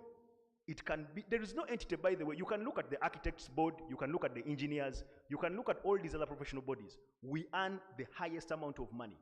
And we even have an extra leg that donors give us money. You have 5.5 billion coming from donors. Thank you. You can imagine. So the revenue is guaranteed. The challenge is how to diversify our streams. Thank you, Remy. Bring that money in and build a ULS house and other expenses. Okay. But if you become President Remy, if you take all our money for investment, we shall have no working capital. No, of course we can't take all the money. We don't need all the money. If you're earning 2.5 billion, you just need a portion of that. We don't need to take all the money. Okay. So we are coming to the end of this debate. Everybody has had a chance to speak equally. I'll give each of you a chance to respond to what anybody has said. I noticed many of you were taking notes. So you will just respond to, very briefly, you can respond to 2 people at most, but very briefly. And we'll start with Ms. Nisima, to what any of your colleagues have said. If you don't have any comments, if you don't have any comments, you can tell us why you're the best candidate for the job and wrap up. Okay, do I comment and wrap up? Yes. Thank you. You comment and then you wrap up. I comment and wrap up. Okay, thank you. Thank you, Mr. Orima. You have 3 minutes, please. I'll speak to the House first. So for the House, first of all, it is critical that we recognize and respect members' contribution. That House currently is where it is because members' subscription has gone towards it. We must not expose it to risk. We must not have a situation where a member of our society is receiving an order of court to go and execute against our House. And so what do I propose? The first is we must be creative in fundraising. I really want to leverage our membership. We have a football league. We can create a strong fundraising drive around sports, around bringing people together. And the second way is we need to bring on board friends of the Uganda Law Society. I know there are many organizations, religious and otherwise, who find a strong affiliation to the Uganda Law Society and would want to make a contribution.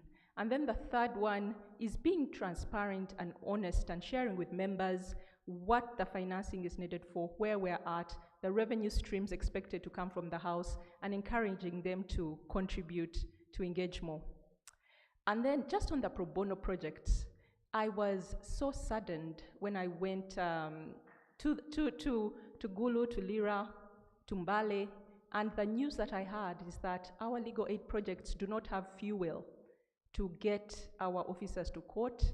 Our members in practice are the ones giving our officers lifts to get to court, And I think that we really, as a society, we need to wake up. As a society, we need to understand that pro bono is not just for the legal aid project. We need to begin to ask ourselves, what can we do more? Pro bono day should not be just one day in the year. We should take on pro bono cases, and I'll be looking to work with a team, form a strong pro bono committee, engage members, because already our members outside Kampala are providing pro bono. They are doing it by not charging the full price for their services. They are doing it by providing transport to our members of Legal Aid Project and to the community to get to court. So we can all do more. It's a challenge, and it's a call for us to be alert to the fact that we need to wake up, we need to serve together. Why me? I'm a leader of leaders.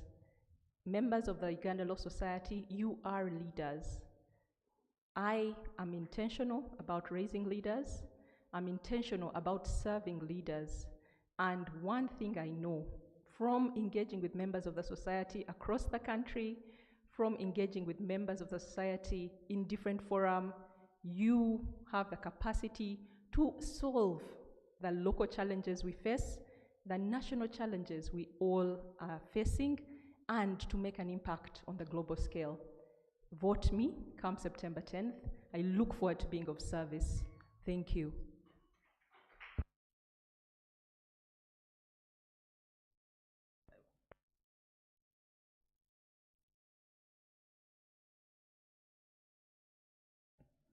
Thank you. Diana, Anguish, the floor is yours. You can react and tell members why they should vote for you. 3 minutes, please. Thank you, James. Just in response and a reaction, if we have followed through the trends of our society, we previously had an EGM where we discussed funding and building of the house. Now, in that EGM, members voted against getting a loan for the house. The same members also voted against selling the property. And the biggest source of funding for this house has been our members. It's not just the subscription where we take 150,000 off it. We have also got pledges from different firms. The point for us is to own this project. It has to be a general communal ownership of this project. No one is going to build this house apart from our members. Each of us has to take ownership. And so beyond the subscription, beyond the pledges that people have made, we came up in the last council with a proposal that if, with the current membership, if everybody paid 1.4 million shillings, this project is doable. It doesn't have to be paid at once, it has to be paid over time. And if we own this project, we are able to achieve that. The second thing is towards pro bono. The mandate for offering legal aid and pro bono sits with the government. When we challenged the legal aid bill, our purpose was to show government that it is important they own the idea of legal aid in the country. The bill as it sits now does not have funding from the government, despite a clearance from the Ministry of Finance. And that translates into how our clinics have suffered because of the donor funding that has caused a ditch in service delivery. Now, the access to justice mandate sits directly with the Vice President. And while the President has oversight towards it, we need to acknowledge that the Vice President works in that mandate. And I think that going forward as the President, it's important to tackle the biggest animal that has befallen us, which is funding. And funding can be done in 4 different ways. One, we launched the Legal Aid Basket Fund, and we collected money that would help cover up the gaps that we have within the legal aid project. That's a sustainability mechanism that needs to go forward. 2 is we are known as Uganda Law Society all over the country because of our 23 legal aid clinics. It's important that we acknowledge that. And therefore, as members, ownership is also important, and having as a bit of our subscription money given towards sustaining these clinics is a key factor going forward. The donor community, thirdly, cannot be ignored because they have sustained it since we started this in 1992. And for us to continue, we have to engage more in these areas. And it goes without saying that we need to lobby government to take their mandate and ensure the sustainability of legal aid. Why me, as the President of Uganda Law Society? We are at a critical and pivotal point as the society. We are now voting someone who will lead the strategic direction of our society. This person needs to understand the workings of our society, the intricacies of what we face as a country or as a society. And this will help in continuity of our projects. This person needs to have experience with demonstrated results, a leadership capacity to take our society to the next level. A vote for Diana Anguish will be a vote for professional and business development, a vote towards increasing access to justice, a vote towards championing rule of law and human rights, a vote to build institutional capacity, but also a leader that engages with our members, listens to them, and has the heart of the society, having served the society in various aspects. I ask you that you vote Diana Anguish as the next ULS president of Uganda Law Society. I thank you. Okay. Thank you, Diana. Remy? Yes, I'll just touch on 3 things that I think I didn't ventilate properly, or I didn't get a chance to ventilate in the main discussion, and I'll wind up and request for the votes from our members. The first is the young lawyers. I have fought this appellation called young lawyers. I enrolled at the same time with General Moses Ali. Is he a young lawyer, really? Yes. So my view is, let us change the appellation to new members. New members of the Law Society is a better way than saying young lawyers. Because there's an oxymoron when you talk about certain people as young lawyers, when in reality, they are. So that's where we start from. After accepting that we are receiving new members every year into the Law Society, then we need to understand, because Mr. Rima, you mentioned it aptly, when you said our membership is below a certain age. I think on this dais, probably Kemisto, myself, and Diana aptly represent that demographic. These people have a radically different outlook on what the society should be. And they are disengaged from it because of the fact that the society is not coming out to epitomize this. The branding of our society, for instance. In my manifesto, I talk about overhauling the entire branding of the society to make it a 21st century brand. Look at our logo. Put up that thing there and you see. You look at it. I argued for the change of the Uganda Clays logo when I was still a shareholder of Uganda Clays. And by virtue of that, Mr. Wafula then changed the logo to a modern day logo. We need to adapt fast. After rebranding this whole thing, secondly, understand, I was calling for mainstreaming of the Lawyers League into the activities of ULS. I've been calling for this for ages. Young lawyers got together, they set up a Lawyers League. Actually, Orima, you didn't tell people that the reason why you retired from football and went to golf is because I outplayed you on the soccer pitch. You didn't mention that. But these are the things that these young lawyers are talking about. Can we mainstream that Lawyers League, make it an integral part of our ULS activities, financially look for corporate sponsorship for it, own it, and give this, and even expand it. These are the things that this demographic is looking at. Lastly, how to make it easier for them to become lawyers. I will never tell you the nightmare I went through to become enrolled. That bridge between LDC and getting on the role of advocates, and then they tell you you cannot even practice in the High Court for another year. I called for us getting enrolled at LDC, the same way it is in South Africa and other jurisdictions. I called for it and said, what's the difference? Why can't I get my housekeeping issues in order? By the time I get my diploma, LP, LDC, I am an enrolled advocate of Uganda and member of the Law Society at one go. If it is being done elsewhere, why can't we do it? These are the concerns, before you even get to CLEs and other challenges, these are the concerns of the young lawyers. It's in my manifesto. If you're a young lawyer, go and look at it. Lastly, of course, is the question of ICT integration. I talked about this a lot. Everybody is talking about ICT. My manifesto, I've talked about how we can integrate ICT fully into our ULS activities. You need a directorate for that. None of us here has, you've had our CVs. Have we talked about networking, Cisco, and all that? We need someone competent as a chief technical officer, which I did with my organization. I hired a bright young gentleman, good at ICT, to be my chief technical officer to run my ICT. And that person has migrated all our activities, all of them, integrated them into ICT. I proposed a ULS app, a ULS app. People were talking, imagine, are you the one who was talking about getting your practice certificate from Kabari? Who was talking about that? I think Mr. Senene, who was on the online. We apply for NSSF clearance online through the NSSF app. Remy, please wrap We up. can do the same thing with the ULS app. I've talked about it, you can look at it in my manifesto. Finally, because Mr. Rima wants to take his microphone, is Pan-Africanism something that is so close to my heart, and which might be the only thing that I agree with my colleagues who are on the other side of the political spectrum.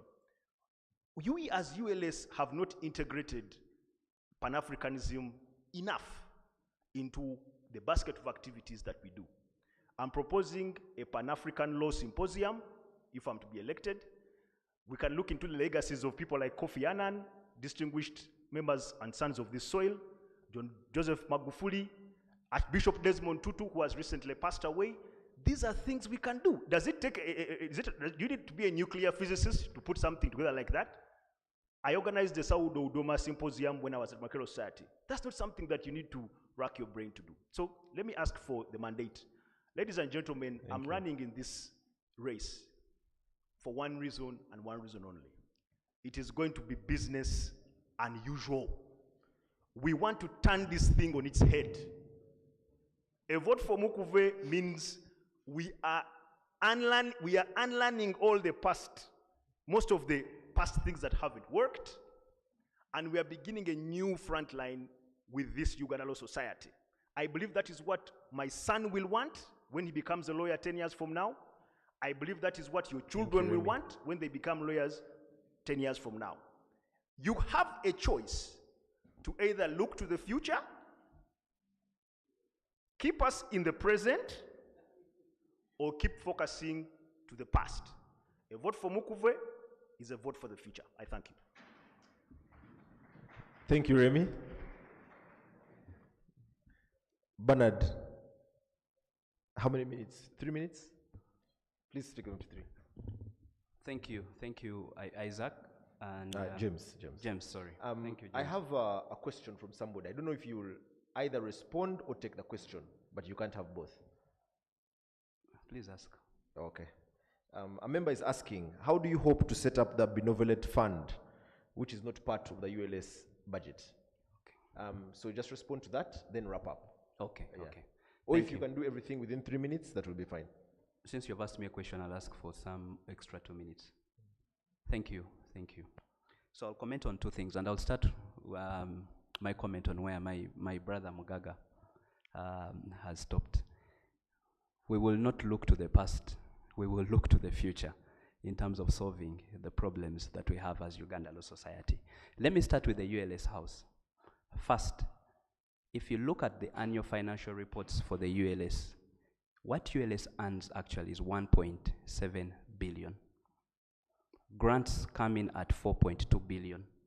You know that grants, you cannot do anything with grants. They come attached with certain conditions. So then the figure we are talking to is 1.7 billion. Now, if you have 1.7 billion and you also have administrative expenses, clearly you need to find innovative ways of financing for the ULS House. One of the things that we need to look into is the fact that every single year we are contributing 600 million as members to the ULS House. What we have forgotten is that in the next 2 years, you're going to have almost 4,000 members join the ULS House, if you take the numbers at LDC. Even if for purposes of conservativeness, you took 50%, you have an extra 2,000 members. Now, an extra 2,000 members times 150,000 gives you an extra 300 million Uganda shillings. You're almost close to 1 billion. Okay? Now, around the world, even if it is your own house, around the world, very few people fund infrastructure using what you call equity, using what you call membership contributions. Around the world, the percentage for debt, if you want to fund infrastructure, the ratio usually of debt to equity is 20 to 80%. Now, once you structure a project so that you have 80% payment coming in, you can fund it with debt. In fact, debt is cheaper than capital. Debt is cheaper than membership contribution. So I want to speak to that so that we are clear. This is what I do for a living every single day. So in terms of financing for the ULS house, the president who will give you a ULS housewarming is me. I have participated in the mobilization and I know what to do in terms of the ULS house. 2, the core mandate of the Uganda Law Society. The vision of the Uganda Law Society is to promote rule of law and good governance. We have to do that because rule of law is what protects our practice environment. However, as we have said, you are not going to promote rule of law when you have a membership that is disengaged. You cannot promote rule of law when there are no people behind you. As a leader, you must have people who are following. If the members are disengaged, and to give a very quick example, when there was a contest, a nomination for central representative, out of the 2,500 lawyers in Kampala, no one wanted to contest for that position. They had to re-advertise. What does that tell you? That if in Kampala, 2,500 lawyers are not interested, what has happened to our Uganda Law Society? So what should come first is to ensure that we have membership disengagement. The only way to do that is provide value for the subscription that members pay. Because without that, they're not going to follow you. They will not follow you. It's as simple as that. And I have a track record of bringing back membership engagement. We've done it at the East Africa Law Society. We can do it for the Uganda Law Society. Bernard. 3, the question of regional branches. Now, the way you deal with regional branches is simple. And you can take examples from the Law Society of Kenya and the Law Society of Tanganyika. Those regional branches, first of all, must be constituted.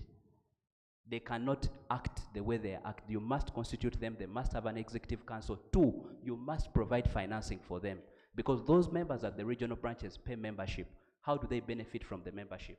So what the Law Society of Kenya and Tanzania have done is they have allocated a budget to the regional branches so that you strengthen them. They can be able to carry out activities which are relevant to the Uganda Law Society. So 2 things. 1, we must administratively constitute them. 2, we must provide a budget for them. 3, and lastly, before I go to why me, young lawyers. The question of young lawyers is a question of 2 things I have mentioned. 1, there must be representation. We're not going to pretend to sit here and say we are getting the views of young lawyers. The young lawyers, we must strengthen the young lawyers committee, form it into a young lawyers division, that they can even elect the executive council so that those views are brought to the executive council and their demands are addressed. Similarly to the young lawyers to the senior lawyers division, you have to do the 2 things that way so that your members who are senior and your members who are young, their concerns are addressed. Affordable CLE is very important. There is no way senior lawyer is paying 250,000 and the young lawyer is also paying 250,000. Someone who has just moved out of LDC.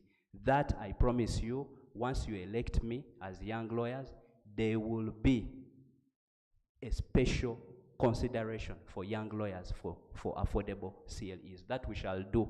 On the first day I swear in, the next CLE for young lawyers will have a discounted price for young lawyers. Thank you. 3, finally, why me? Why me? First, I have understood where the need is. I have understood that what we need right now to take our society to the next level, we need to deal with membership disengagement. Without membership disengagement, forget about all the other things. We can't do them. I have understood that. 2, I have been a leader across the board. I have been an in-house counsel. I have struggled with a private practice law firm. I have worked with international organizations, so I'm bringing all this experience. 4, I have a track record as outgoing president of East Africa Law Society in dealing with the same issues. And finally, John F. Kennedy said, ask not what your country can do for you. but ask what you can do for your country. Ladies and gentlemen, I want to represent country with Uganda Law Society. Today I ask you that the only thing you can do for the Uganda Law Society is to vote Bernard Owundo so that we can chart a new future. Thank you. Thank you, Bernard. Kemisto?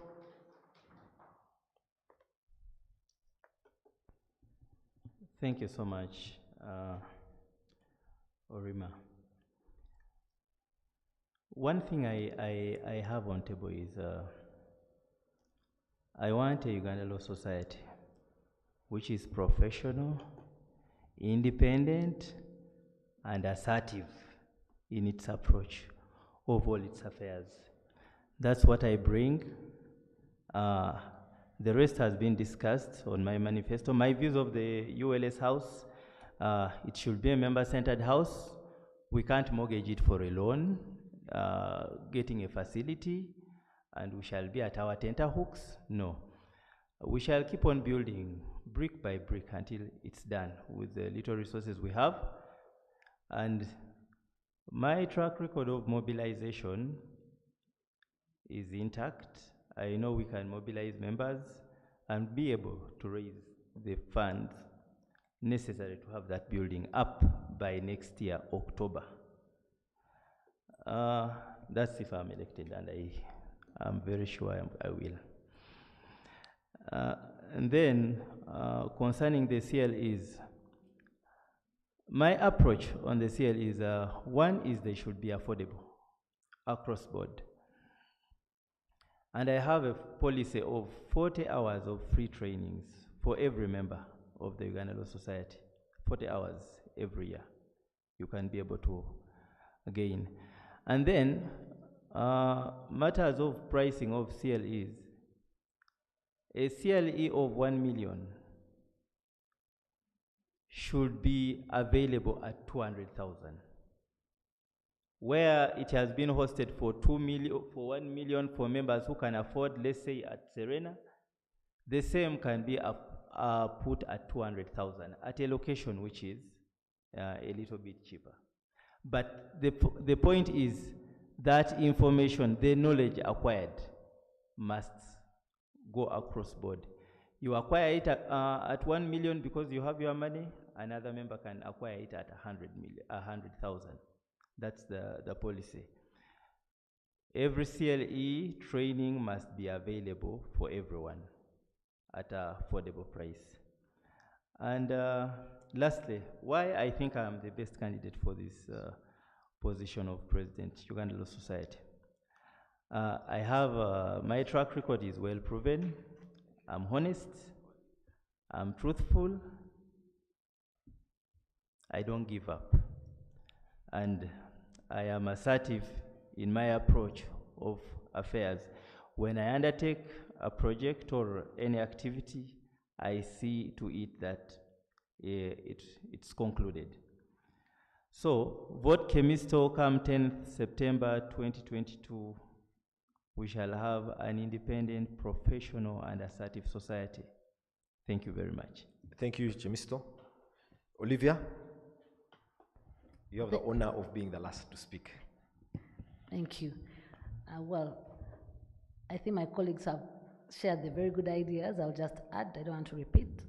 I think, as I said earlier, I would want to reignite the calling for our profession, the purpose, so that we are in this society not merely because we are legally required to be in it, but because we love it.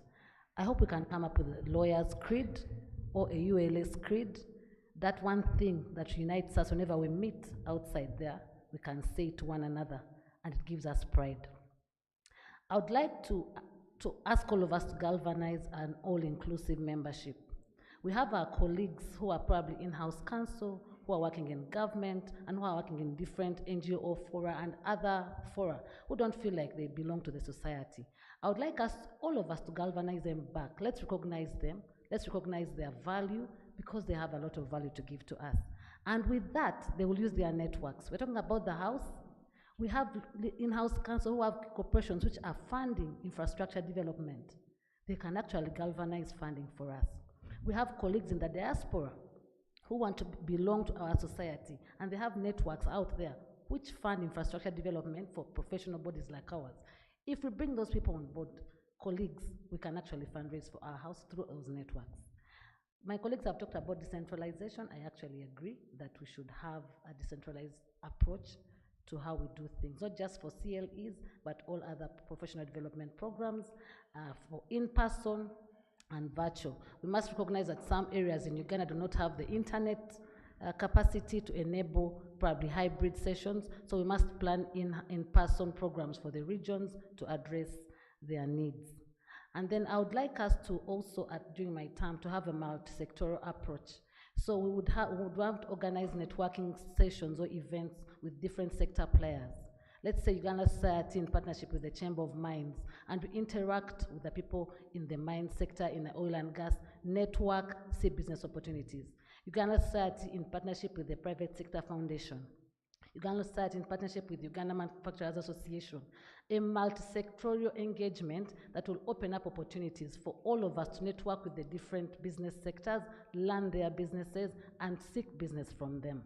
Then I would like us to also have a multidisciplinary approach where we are going to be engaging with different professional bodies. The healthcare industry, we saw what was happening in COVID-19 and how people were outcrying bills and all that. As lawyers, we're not at the center of that discussion with the healthcare sector. And many other sectors, the engineers, the architects, the bailiffs who are helping us do our work. I would like us to have those multidisciplinary engagements while in office to ensure that we bring on board the various skills. And then beyond that, I would like us to tap into strategic alliances with different professional bodies across the globe and the continent as Uganda Society, and have our members represent us whenever they have fora where topical issues are being discussed that affect policy or global policy making. And finally, I would like to encourage all of us to have an eye on the global issues, on the regional topical issues that are happening. So I would like to introduce our latest in region or global issues quarterly, where we're not discussing the law, where we're discussing geopolitics, geoeconomics, and how it's affecting how we practice, and what we can contribute to those tables that are setting policy for the world, for the continent, for our country, and for the East African community. Finally, allow me to close by saying that we must be on the ESG agenda. That's the environment, social, and governance agenda. It's an agenda that is being driven globally. As the lawyers, what is our voice? Could we have a ULS tree planting activity? We have seen climate change. We have seen that there were droughts that killed our brothers and sisters in Karamoja, and then there was a flood. As lawyers, what can we do to alleviate the effects of climate change? What can we do to care for our communities beyond pro bono legal service? I would like to promote an agenda of the corporate social responsibility for Uganda Law Society, where we bring up money to pro bono, but also to other pain points in society. When there is a flood, I thank the President that she put up a drive for us to contribute, but could we contribute to such agenda? That's when the community will feel us and we shall be relevant. Thank you, colleagues. Vote Olivia Charimpa Matovu. Why should you vote for me? I have the heart for the society. I have served without being in any leadership role to put the society to visibility. I have put us at the East Africa International Arbitration Conference strategic leadership because I wanted us to be visible in ADR. And right now Uganda is being ranked globally as well. And that is one of the things that the world is looking at in assessing our doing business. So I have been out there to champion Uganda, the Uganda Law Society, Uganda practitioners in other areas of practice which we had not tapped into. And I'm ready to continue championing that in the different sectors where we serve to make us more relevant and be a strong voice. Vote Olivia Matovu. Come 10th September 2020. Thank you very much, Olivia. Thank you to the panelists, candidates, and everybody who attended. I will invite Robina to give closing remarks on behalf of the President.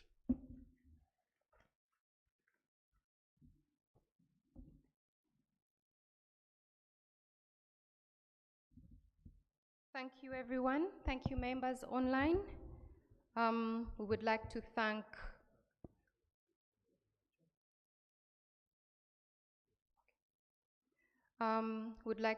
you, the candidates, for coming out and participating in this exercise. We thank the Uganda Law Society Secretariat for putting this together. Of course, we thank the hotel for setting us up and taking care of us. We want to remind members, please come out to vote on the 10th of September 2022 at Entebbe Imperial Resort Beach Hotel. Come with your ULS ID. Make sure you're paid up by the 5th of September, and then you'll be able to cast your vote. You've heard it all. We've heard about technology. We've heard about the future of the society. We've had membership, mentorship, relevant affordability. We've had sustainability, upholding the rule of law, ethics, protection of lawyers in the line of duty, the welfare of members, transparency, mental health awareness, the ULS House, intentional partnerships, consolidation of previous achievements, skilling in business development, leverage on our big numbers to provide value, protection of our workspace, and last but not least, the purpose of our noble profession. So you've heard it all. Come out and make your decision. Thank you very much. For those of you who are here with us, there's lunch provided. Please stay and take some lunch with us. And with that, we are closing. Thank you, everyone. Have a good afternoon.